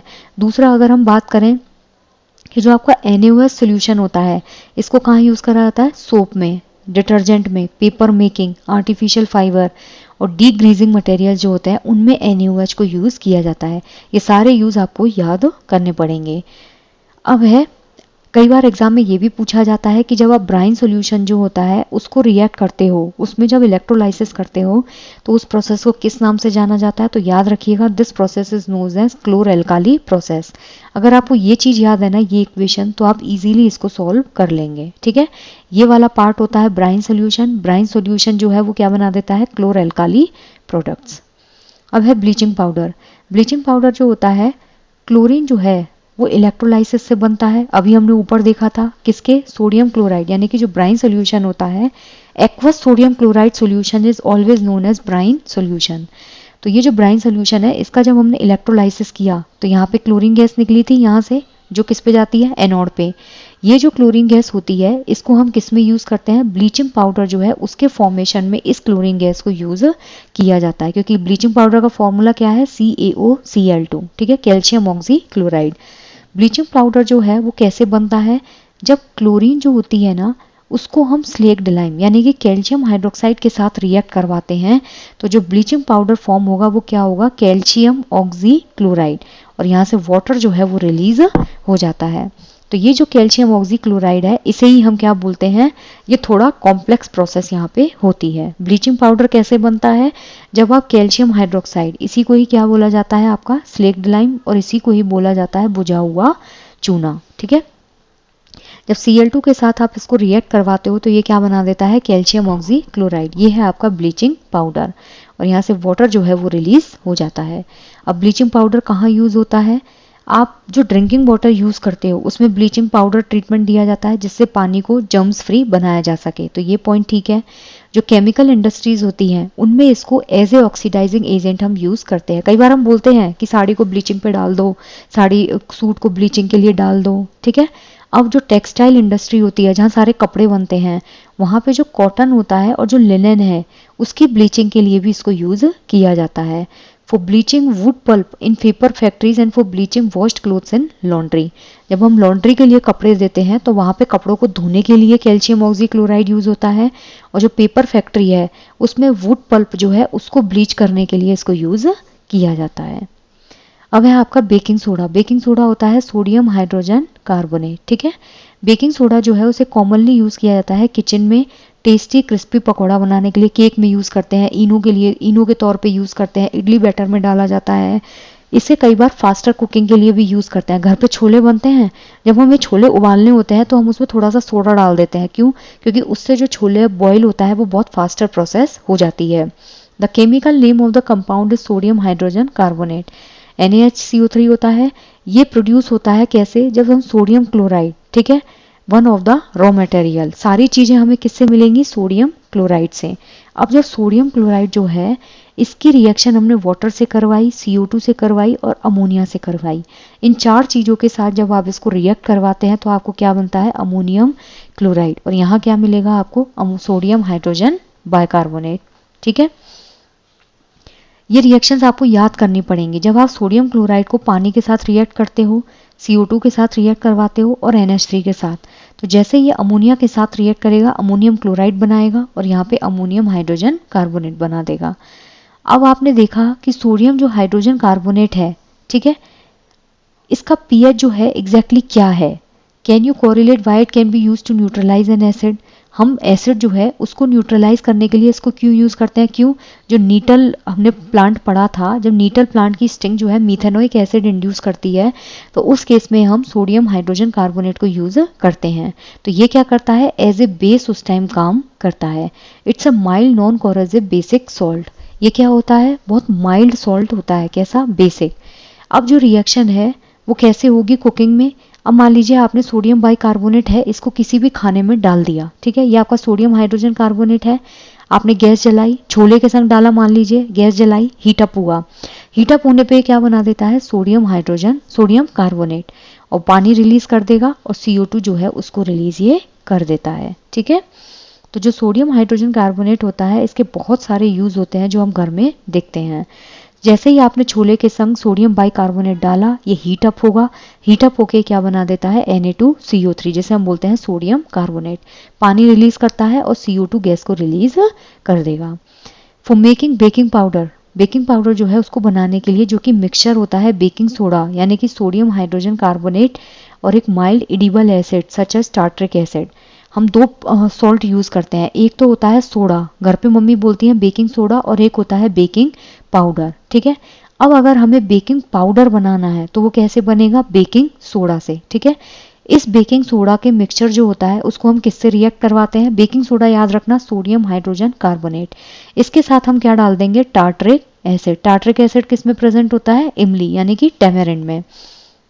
ये जो बेकिंग पाउडर है जब इसको आप पानी के साथ डालते हो या उसके साथ हीटअप करते हो तो ये जो सोडियम कार्बोनेट होता है, सोडियम हाइड्रोजन कार्बोनेट यानी कि सोडियम बाइकार्बोनेट, हाइड्रोजन आयन के साथ रिएक्ट करेगा। ये हाइड्रोजन आयन जो है वो CO2 रिलीज कर देते हैं, वाटर रिलीज कर देते हैं, और जो सोडियम सॉल्ट होता है एसिड का उसको रिलीज कर दिया जाता है। क्लियर। बेकिंग पाउडर कैसे बनता है, जब आप बेकिंग सोडा जो है उसको किसके साथ ऐड कर देते हो, टार्ट्रिक एसिड के साथ। जब आप बेकिंग पाउडर जो है उसको हीट करते हो या पानी के साथ मिक्स करते हो तो कौन सी रिएक्शन होती है, जो सोडियम बाइकार्बोनेट है वो हाइड्रोजन के साथ रिएक्ट करेगा और वो क्या रिलीज कर देता है, CO2 और वाटर, ठीक है। Carbon dioxide produce during the reaction can cause bread or cake to rise making them soft and spongy. ये तो हमने देखा भी है, जब आप इडली का बैटर बनाते हो या केक का बैटर बनाते हो तो आपने देखा होगा कि जो CO2 गैस होती है उसकी वजह से हल्के से जो बुलबुले होते हैं वो उस बैटर में आने लगते हैं। तो वो क्यों होता है, आपका CO2 गैस की वजह से। सोडियम हाइड्रोजन कार्बोनेट यानी कि सोडियम बाइकार्बोनेट जिसे हम बोलते हैं NaHCO3 एक इंग्रेडिएंट होता है किसमें, एंटासिड में। जो एंटासिड होता है इसको कब यूज करते हैं, पेट की एसिडिटी में, ठीक है। ये एज ए एल्केलाइन यानी कि एज ए बेस यूज किया जाता है क्योंकि ये एक्सेस एसिड को न्यूट्रलाइज कर देता है स्टमक में और हमें रिलीफ प्रोवाइड करता है। It is also used in soda acid fire extinguisher. जो फायर एक्सटिंग्विशर होते हैं उनमें भी हम सोडियम हाइड्रोजन कार्बोनेट जो है उसको यूज करते हैं। नेक्स्ट है हमारा वॉशिंग सोडा। दूसरा जो केमिकल होता है जिसे हम सोडियम क्लोराइड से ऑब्टेन करते हैं वो है Na2CO3.10H2O। इसमें 10 मॉलिक्यूल्स होते हैं किसके, पानी के। You have seen above that sodium carbonate can be obtain. जो सोडियम कार्बोनेट होता है यानी कि Na2CO3 इसे कैसे ऑब्टेन किया जाता है, जब हम बेकिंग सोडा जो होता है यानी कि NaHCO3 इसको क्या करते हैं, हीट करते हैं। और जब आप रिक्रिस्टलाइजेशन करते हो सोडियम कार्बोनेट का तो उसमें हमें क्या मिलता है, वॉशिंग सोडा। इसे ही हम क्या बोलते हैं, बेसिक सॉल्ट। ये नाम इसका याद रखिएगा। यहाँ पे क्या है आपका Na2CO3, ये क्या होता है आपका सोडियम कार्बोनेट, ठीक है। ये जो सोडियम कार्बोनेट होता है इसमें 10 मॉलिक्यूल होते हैं किसके, वाटर के। ये क्या बना देते हैं आपके Na2CO3.10H2O। अब यहाँ पे वापस देखिए, जो सोडियम क्लोराइड होता है इससे लास्ट सॉल्ट क्या बनता है आपका, सोडियम कार्बोनेट। ये जो सोडियम कार्बोनेट होता है इसे कैसे ऑब्टेन किया जाता है, बेकिंग सोडा यानी कि सोडियम हाइड्रोजन कार्बोनेट को हीट करके हम सोडियम कार्बोनेट ऑब्टेन करते हैं। ये जो सोडियम कार्बोनेट होता है ना, ये रिक्रिस्टलाइजेशन होता है किसका, सोडियम कार्बोनेट जो है उसको जब आप रिक्रिस्टलाइज करते हो तो इससे क्या बनता है, वॉशिंग सोडा। और इसे ही हम क्या बोलते हैं, बेसिक सॉल्ट। अब है why does 10H2O signify? Does it make Na2CO3 wet? We will address the question in the next section. Sodium carbonate जो होता है और सोडियम हाइड्रोजन कार्बोनेट ये यूजफुल केमिकल्स होते हैं बहुत सारी इंडस्ट्री प्रोसेस में, ठीक है। यानी कि Na2CO3 और NaHCO3 ये दोनों ही क्या है, यूजफुल सॉल्ट होते हैं। सोडियम बाइकार्बोनेट से ही हम क्या बनाते हैं, सोडियम कार्बोनेट। अब है सोडियम कार्बोनेट जो होता है वॉशिंग सोडा, इसे ग्लास में, सोप में और पेपर इंडस्ट्री जो है वहाँ पे यूज़ किया जाता है। इसे सोडियम कंपाउंड जो होता है जैसे बोरेक्स जो है उसके मैन्युफैक्चरिंग में भी इसको यूज़ किया जाता है। सोडियम कार्बोनेट जो होता है इसे हम क्लीनिंग एजेंट की तरह भी यूज़ करते हैं। जो डोमेस्टिक पर्पज़ होता है उसमें हम क्लीनिंग एजेंट जो है उसके तौर पर सोडियम कार्बोनेट को यूज़ करते हैं। ये परमानेंट हार्डनेस जो होती है पानी की उसको रिमूव करने में हेल्प करता है। क्लियर। अब है are the crystals of salts really dry. जो सॉल्ट के क्रिस्टल्स होते हैं क्या वो वाकई में ड्राई होते हैं कि वो थोड़े से वेट होते हैं। तो अब हम यहाँ पे इस कॉन्सेप्ट को देखेंगे। Heat a few crystals of copper sulphate in a dry boiling tube. Copper sulphate मतलब CuSO4 जो है एक टेस्ट ट्यूब में क्या करना है, उसके थोड़े से क्रिस्टल जो है उनको लेना है। What is the colour of the copper sulphate after heating. तो जो कॉपर सल्फेट है उसका कैसा कलर आएगा गर्म करने के बाद। Do you notice water droplets in the boiling tube. अब ये जो बॉइलिंग ट्यूब आपने ली है ये टोंग है जिससे इसको टेस्ट ट्यूब को पकड़ना है, ये बॉइलिंग ट्यूब है। यहाँ पे क्या होता है, धीरे धीरे थोड़ी थोड़ी वाटर ड्रॉपलेट जो है वो आने लग जाती हैं। ये कॉपर सल्फेट की क्रिस्टल है, ये आपका बुनसन बर्नर है। अब जैसे ही हम 2 से 3 ड्रॉप पानी की डालते हैं, ठीक है, add 2 to 3 drops of water on the sample of copper sulphate obtained after heating. आपने इसको हीट कर दिया कॉपर सल्फेट को, इसके बाद इसमें पानी की ड्रॉपलेट्स आ गई। अब इसमें हमें क्या करना है, 2 से 3 ड्रॉप पानी डालना है। अब इसमें ब्लू कलर जो है वो ऑब्टेन हो जाएगा। तो जो कॉपर सल्फेट के क्रिस्टल्स होते हैं वो ड्राई होते हैं और वो पानी का जो क्रिस्टलाइजेशन है उसको कंटेन करते हैं। क्यों, क्योंकि जो CuSO4 होता है इसमें 5 मॉलिक्यूल होते हैं किसके, वाटर के। When we heat the crystals, जब हम क्रिस्टल्स को गर्म करते हैं ना तो वाटर जो है वो यहाँ से धीरे धीरे क्या होता है, रिलीज होने लग जाता है और जो सॉल्ट है वो वाइट में कन्वर्ट हो जाएगा। If you moisten the crystals again with water, अगर हम वापस से ये जो क्रिस्टल्स हैं इनको गीला कर देते हैं पानी से तो जो ब्लू कलर होता है क्रिस्टल्स का वो रीअपियर होने लग जाएगा। Water of crystallisation is the fixed number of water molecules present in worm formula. जो पानी का क्रिस्टलाइजेशन होता है वो एक फिक्स्ड नंबर होता है किसका, वाटर मॉलिक्यूल्स का, जो कि एक फॉर्मूले में प्रेजेंट होते हैं। 5 water molecules are present in 1 formula unit of copper sulphate. यहाँ पे क्या होता है, 5 पानी के मॉलिक्यूल्स जो होते हैं वो प्रेजेंट होते हैं एक कॉपर सल्फेट के फॉर्मूले में। तो जो केमिकल फॉर्मूला होता है हाइड्रेटेड कॉपर सल्फेट का वो क्या होता है, CuSO4.5H2O। ये है आपका hydrated copper sulphate. Normal copper sulphate होता है आपका CuSO4। Now you would be able to answer the question whether the molecule of NaTCO3.10H2O is wet. क्यों? क्योंकि जो वाटर क्रिस्टलाइजेशन होता है ये हमेशा फिक्स्ड नंबर में होता है वाटर मॉलिक्यूल्स जो कि किसी एक पर्टिकुलर सॉल्ट के अंदर प्रेजेंट होते हैं।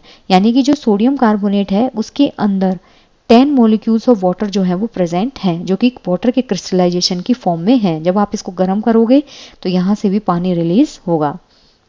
On the other salt which possesses water of crystallisation is gypsum. अगर दूसरे सॉल्ट की बात करें जिसमें वाटर ऑफ क्रिस्टलाइजेशन होता है that is called your gypsum. इसमें क्या होता है, दो वाटर मॉलिक्यूल्स होते हैं CaSO4.2H2O। तो जो पानी का क्रिस्टलाइजेशन है वो कितने नंबर ऑफ मॉलिक्यूल्स में है, 2 नंबर ऑफ मॉलिक्यूल्स में। तो इसका फॉर्मूला क्या होता है CaSO4.2H2O। अब ये जो CaSO4.2H2O है इसको जब आप गर्म करते हो इसे हम क्या बोलते हैं, जिप्सम, या नाम याद रखिएगा इसे क्या बोला जाता है, जिप्सम। इस जिप्सम को जब आप गर्म करते हो कितने पे, 373 केल्विन पे, तो ये क्या करता है वाटर मॉलिक्यूल्स को धीरे धीरे लूज करना स्टार्ट कर देगा और क्या बना देता है, प्लास्टर ऑफ पेरिस, यानी कि CaSO4.12H2O। इसका नाम होता है कैल्शियम सल्फेट हेमीहाइड्रेट। इसे ही हम प्लास्टर ऑफ पेरिस कहते हैं। तो जो सब्सटेंस डॉक्टर यूज करते हैं प्लास्टर के लिए, जब फ्रैक्चर हो जाता है बोन्स का, तो प्लास्टर ऑफ पेरिस एक वाइट पाउडर होता है जिसे हम पानी के साथ मिक्स करते हैं। तो यहाँ पे जिप्सम जो है वो वापस से हार्ड सॉलिड मास में कन्वर्ट हो जाता है। ये आपका CaSO4.12H2O प्लास्टर ऑफ पेरिस। इसमें जब आप 1.5 मॉलिक्यूल ऑफ वाटर डालते हो तो ये वापस किस में कन्वर्ट हो जाएगा, CaSO4.2H2O में, जिसे हम प्लास्टर वगैरह में यूज करते हैं। Note that only half a water molecule is shown to be attached as water of crystallization। ये बात नोट करने वाली है कि हाफ ए वाटर मॉलिक्यूल, जो वाटर मॉलिक्यूल होता है उसका जस्ट हाफ जो है वो हमें पानी में क्रिस्टलाइजेशन के तौर पे ऐड करना है। How can you get half of a water molecule? It's written in this form because 2 formula units of CaSO4 share 1 molecule of water. Plaster of Paris is use for, जो POP होती है उसको toys बनाने में, decoration के material बनाने में, surface को स्मूथ करने में, इन सब चीज़ों में यूज किया जाता है। अब यहाँ पे देखिए कुछ चीज़ें याद रखिएगा। एक होता है आपका Na2CO3.10H2O जिसे हम बोलते हैं धावन सोडा, और इसे ही बोला जाता है सोडियम कार्बोनेट। इसमें कितना होता है, 10 मॉलिक्यूल वाटर के प्रेजेंट होते हैं। एक होता है आपका Na2CO3.10H2O, फिर एक होता है आपका कॉपर सल्फेट जिसे हम बोलते हैं CuSO4.5H2O, ठीक है, इसे बोला जाता है कॉपर सल्फेट। फिर होता है आपका CaSO4.12H2O, ये होता है आपका प्लास्टर ऑफ पेरिस। और एक होता है आपका CaSO4.2H2O, राइट, ओके, CaSO4.2H2O। जब CaSO4.2H2O जो है उसको आप 373 केल्विन पर गर्म करते हो, तो 373 केल्विन पर गर्म करने पे ये क्या देता है, CaSO4.12H2O। अब है what is the common name of the compound CaOCl2, इसी को बोलते हैं हम ब्लीचिंग पाउडर, ठीक है। Name the substance which on treatment with chlorine yields bleaching powder. ऐसे सब्सटेंस का नाम बताइए जो क्लोरीन के साथ ट्रीटमेंट पे ब्लीचिंग पाउडर देता है। क्लोरीन के साथ जब आप ट्रीटमेंट करोगे, किसका ट्रीटमेंट करते हैं हम, कैल्शियम ऑक्सी CaCO3, ठीक है। CaCO3 को जब आप Cl2 के साथ ट्रीट करते हो तो क्या बनता है आपका, calcium oxy chloride. Name the sodium compound which is use for softening hard water. जो क्लोरीन होता है, जो सोडियम हाइड्रोजन कार्बोनेट होता है, इसको हम क्या करते हैं, जो हार्ड वाटर है उसको सॉफ्ट करने के लिए यूज में लिया जाता है। What will happen if a solution of sodium hydrogen carbonate is heated? Give the equation of the reaction involved. Write an equation to show the reaction between a plaster of Paris and water. आपका plaster of Paris क्या होता है, This is your plaster of Paris, ठीक है। इसको आपने water के साथ रिएक्ट किया तो क्या बनता है आपका, gypsum will get form. Plaster of Paris होता है CaSO4.12H2O, जिप्सम होता है CaSO4.2H2O। जब आप इसमें 1.5 मॉलिक्यूल पानी का वापस मिला दोगे तो वो क्या हो जाएगा, जिप्सम में कन्वर्ट हो जाता है। अब है एसिड बेस इंडिकेटर जो होते हैं वो डाइज होती है और मिक्सचर होती है जिन्हें हम एसिड और बेस की प्रेजेंस को इंडिकेट करने के लिए यूज करते हैं। तो एक सब्सटेंस का जो एसिडिक नेचर होता है वो H+ आयन के फॉर्मेशन की वजह से होता है, जबकि OH- आयन की वजह से बेसिक नेचर जो होता है किसी भी सब्सटेंस का वो मालूम करते हैं। जब एक एसिड रिएक्ट करता है मेटल के साथ तो हाइड्रोजन गैस इवॉल्व होती है और करस्पॉन्डिंग सॉल्ट जो है वो बनता है। कैसे? मान लीजिए HCl है, इसने सोडियम के साथ रिएक्ट किया तो क्या बनेगा? NaCl plus H2। When A base reacts with a metal, अब मान लीजिए NaOH है, इसने किसके साथ रिएक्ट किया? जिंक के साथ, तो ये क्या बनाएगा? Zinc hydroxide. ठीक है। Along with the evolution of hydrogen gas, a salt is formed which has a negative ion composed of the metal and oxygen। इसमें भी सॉल्ट बनता है। ठीक है, ये क्या बना देगा? जिंक हाइड्रोक्साइड प्लस सोडियम जो है वो यहाँ से रिलीज हो जाएगा। When an acid reacts with a metal carbonate, जब एक एसिड रिएक्ट करता है मेटल कार्बोनेट के साथ, मान लीजिए यहाँ पे आपने लिया जिंक कार्बोनेट, मैग्नीशियम कार्बोनेट, ठीक है, और मेटल हाइड्रोजन कार्बोनेट के साथ, तो ये सॉल्ट देता है, CO2 देता है, गैस CO2 गैस देता है, वाटर फॉर्म करता है। एसिडिक और बेसिक सॉल्यूशन जो होते हैं पानी में, वो इलेक्ट्रिसिटी कंडक्ट करते हैं क्योंकि ये हाइड्रोजन और हाइड्रोक्साइड आयन जो हैं उनको प्रोड्यूस करना स्टार्ट कर देते हैं। The strength of an acid or an alkali can be tested by using a scale called the pH scale, that is your 0 to 14, which gives the measure of hydrogen ion concentration in a solution. A neutral solution has a pH of exactly 7, बिल्कुल सही है, while an acidic solution has less than 7 to pH and basic solution has more than 7 pH. Living beings carry out the metabolic activities with an optimal pH range. जितने भी living beings होते हैं वो क्या करते हैं? जो मेटाबॉलिक एक्टिविटीज़ होती हैं उनको कैरी आउट करते हैं एक ऑप्टिमल pH रेंज के साथ। मिक्सिंग जो होती है कंसनट्रेटेड एसिड और बेस की पानी के साथ, वो हाईली एक्सोथर्मिक प्रोसेस होती है। एसिड और बेस न्यूट्रलाइज करते हैं एक दूसरे को सॉल्ट और वाटर बनाने के लिए। वाटर का जो क्रिस्टलाइजेशन होता है, this is the fixed number of water molecule present in one formula unit of a salt. Water crystallisation क्या होता है आपका? अभी बताया था, जैसे जिप्सम है CaSO4.2H2O, तो ये क्या है? Crystallisation of water. ठीक है, एक फिक्स नंबर होता है पानी के मॉलिक्यूल्स का जो कि किसी भी फॉर्मूला में प्रेजेंट होता है। Salts have various uses in everyday life and in industries. A solution turns red litmus to blue, the pH is likely to be, अगर solution red से blue में convert हो रहा है तो उसकी pH वैल्यू क्या है? 10, क्योंकि एसिडिक solution जो होता है उसमें blue to red होता है और red to blue होता है आपका बेस solution में। बेस होता है आपका 7 to 14। ठीक है। A solution reacts with crushed egg shells to give a gas that turns lime water milky. The solution contains, यानी कि एक solution जो है वो react कर रहा है किसके साथ? क्रस्ट जो एग शेल है उसके साथ, वो एक गैस जो है उसको देता है जो कि टर्न करता है लाइम वाटर को मिल्की सॉल्यूशन में। तो वो सॉल्यूशन क्या है? That is your hydrochloric solution. ठीक है। 10 ml of a solution NaOH is found to be completely neutralized by 8 ml of given solution of HCl. 20 ml of the same solution of NaOH, the amount of HCl solution required to neutralize it will be, यानी कि 10 ml solution है किसका? NaOH का, उसके लिए कितना चाहिए? 8 ml चाहिए HCl। ठीक है। अब मान लीजिए यहाँ है 20 ml सेम सॉल्यूशन का, तो यहाँ पे आपसे पूछा है कि कितना ml जो है वो HCl सॉल्यूशन हमको चाहिए, तो दैट वुड बी 16 ml। ठीक है। Which one of the following type of medicine is use for treating indigestion? तो जो एंटासिड होता है उसको हम इंडाइजेशन के लिए यूज करते हैं। एंटीबायोटिक, जब आपको कोई भी बीमारी होती है तो हम एंटीबायोटिक लेते हैं जिससे एंटीजेंस को किल किया जा सके। एंटीसेप्टिक, अगर बॉडी में कहीं भी कोई इन्फेक्शन हो जाता है तो हम एंटीसेप्टिक लेते हैं। एनाल्जेसिक होता है अगर आपको कहीं भी पेन हो रहा हो। Write word equation which then balanced equation for the reaction taking place full. Dilute sulphuric acid reacts with zinc granules, ये आपका जिंक ग्रेन्यूल्स है, किसके साथ रिएक्ट किया? H2SO4 के साथ, क्या बना देगा? ZnSO4 plus H2। Dilute hydrochloric acid reacts with magnesium ribbon, this is your magnesium ribbon reacts with HCl, क्या बना देगा? MgCl2 प्लस H2, तो यहाँ हो जाएगा आपका 2Cl। Dilute sulphuric acid reacts with aluminium powder, aluminium powder आता है आपका Al और ये रिएक्ट करेगा H2SO4 के साथ, तो ये क्या बना देगा? Al2SO4 प्लस H2 रिलीज, यहाँ आ जाएगा 2Al। Dilute hydrochloric acid reacts with iron filings, iron filings होती है आपकी Fe और ये है HCl, ये बना देगा आपका FeCl2 प्लस H2, तो यहाँ आ जाएगा 2HCl। Compounds such as alcohol or glucose also contain hydrogen but are not categorized as acid. Describe an activity to prove it.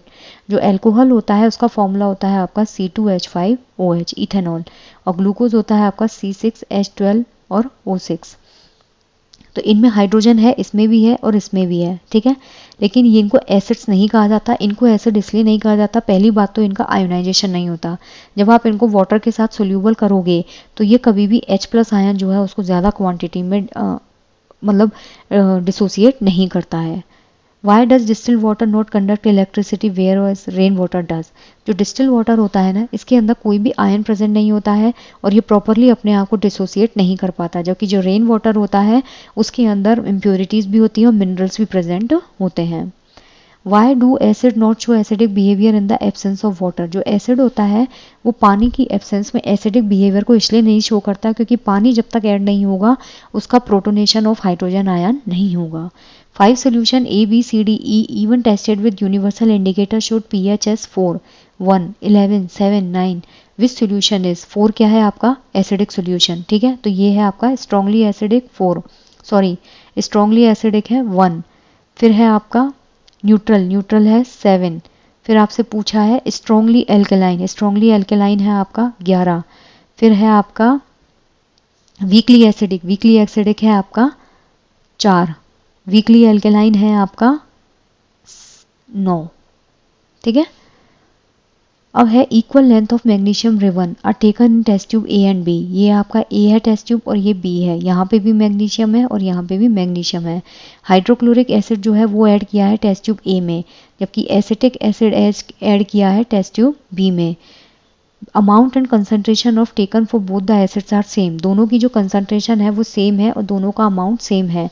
किस टेस्ट ट्यूब में जो फिजिंग है वो मूव करेगी विग्रसली एंड वाई? जब HCl जो है वो किसके साथ रिएक्ट करेगा? मैग्नीशियम के साथ। क्या बनेगा? MgCl2+H2, ठीक है। यहाँ क्या है? CH3COOH प्लस मैग्नीशियम, तो क्या बना देगा आपका MgOH का होल ट्वाइस, यहाँ बनेगा CO2। तो जैसे ही यहाँ CO2 रिलीज होगी तो उस केस में क्या होगा? फिजिंग जो होती है वो विग्रसली अकर करेगी।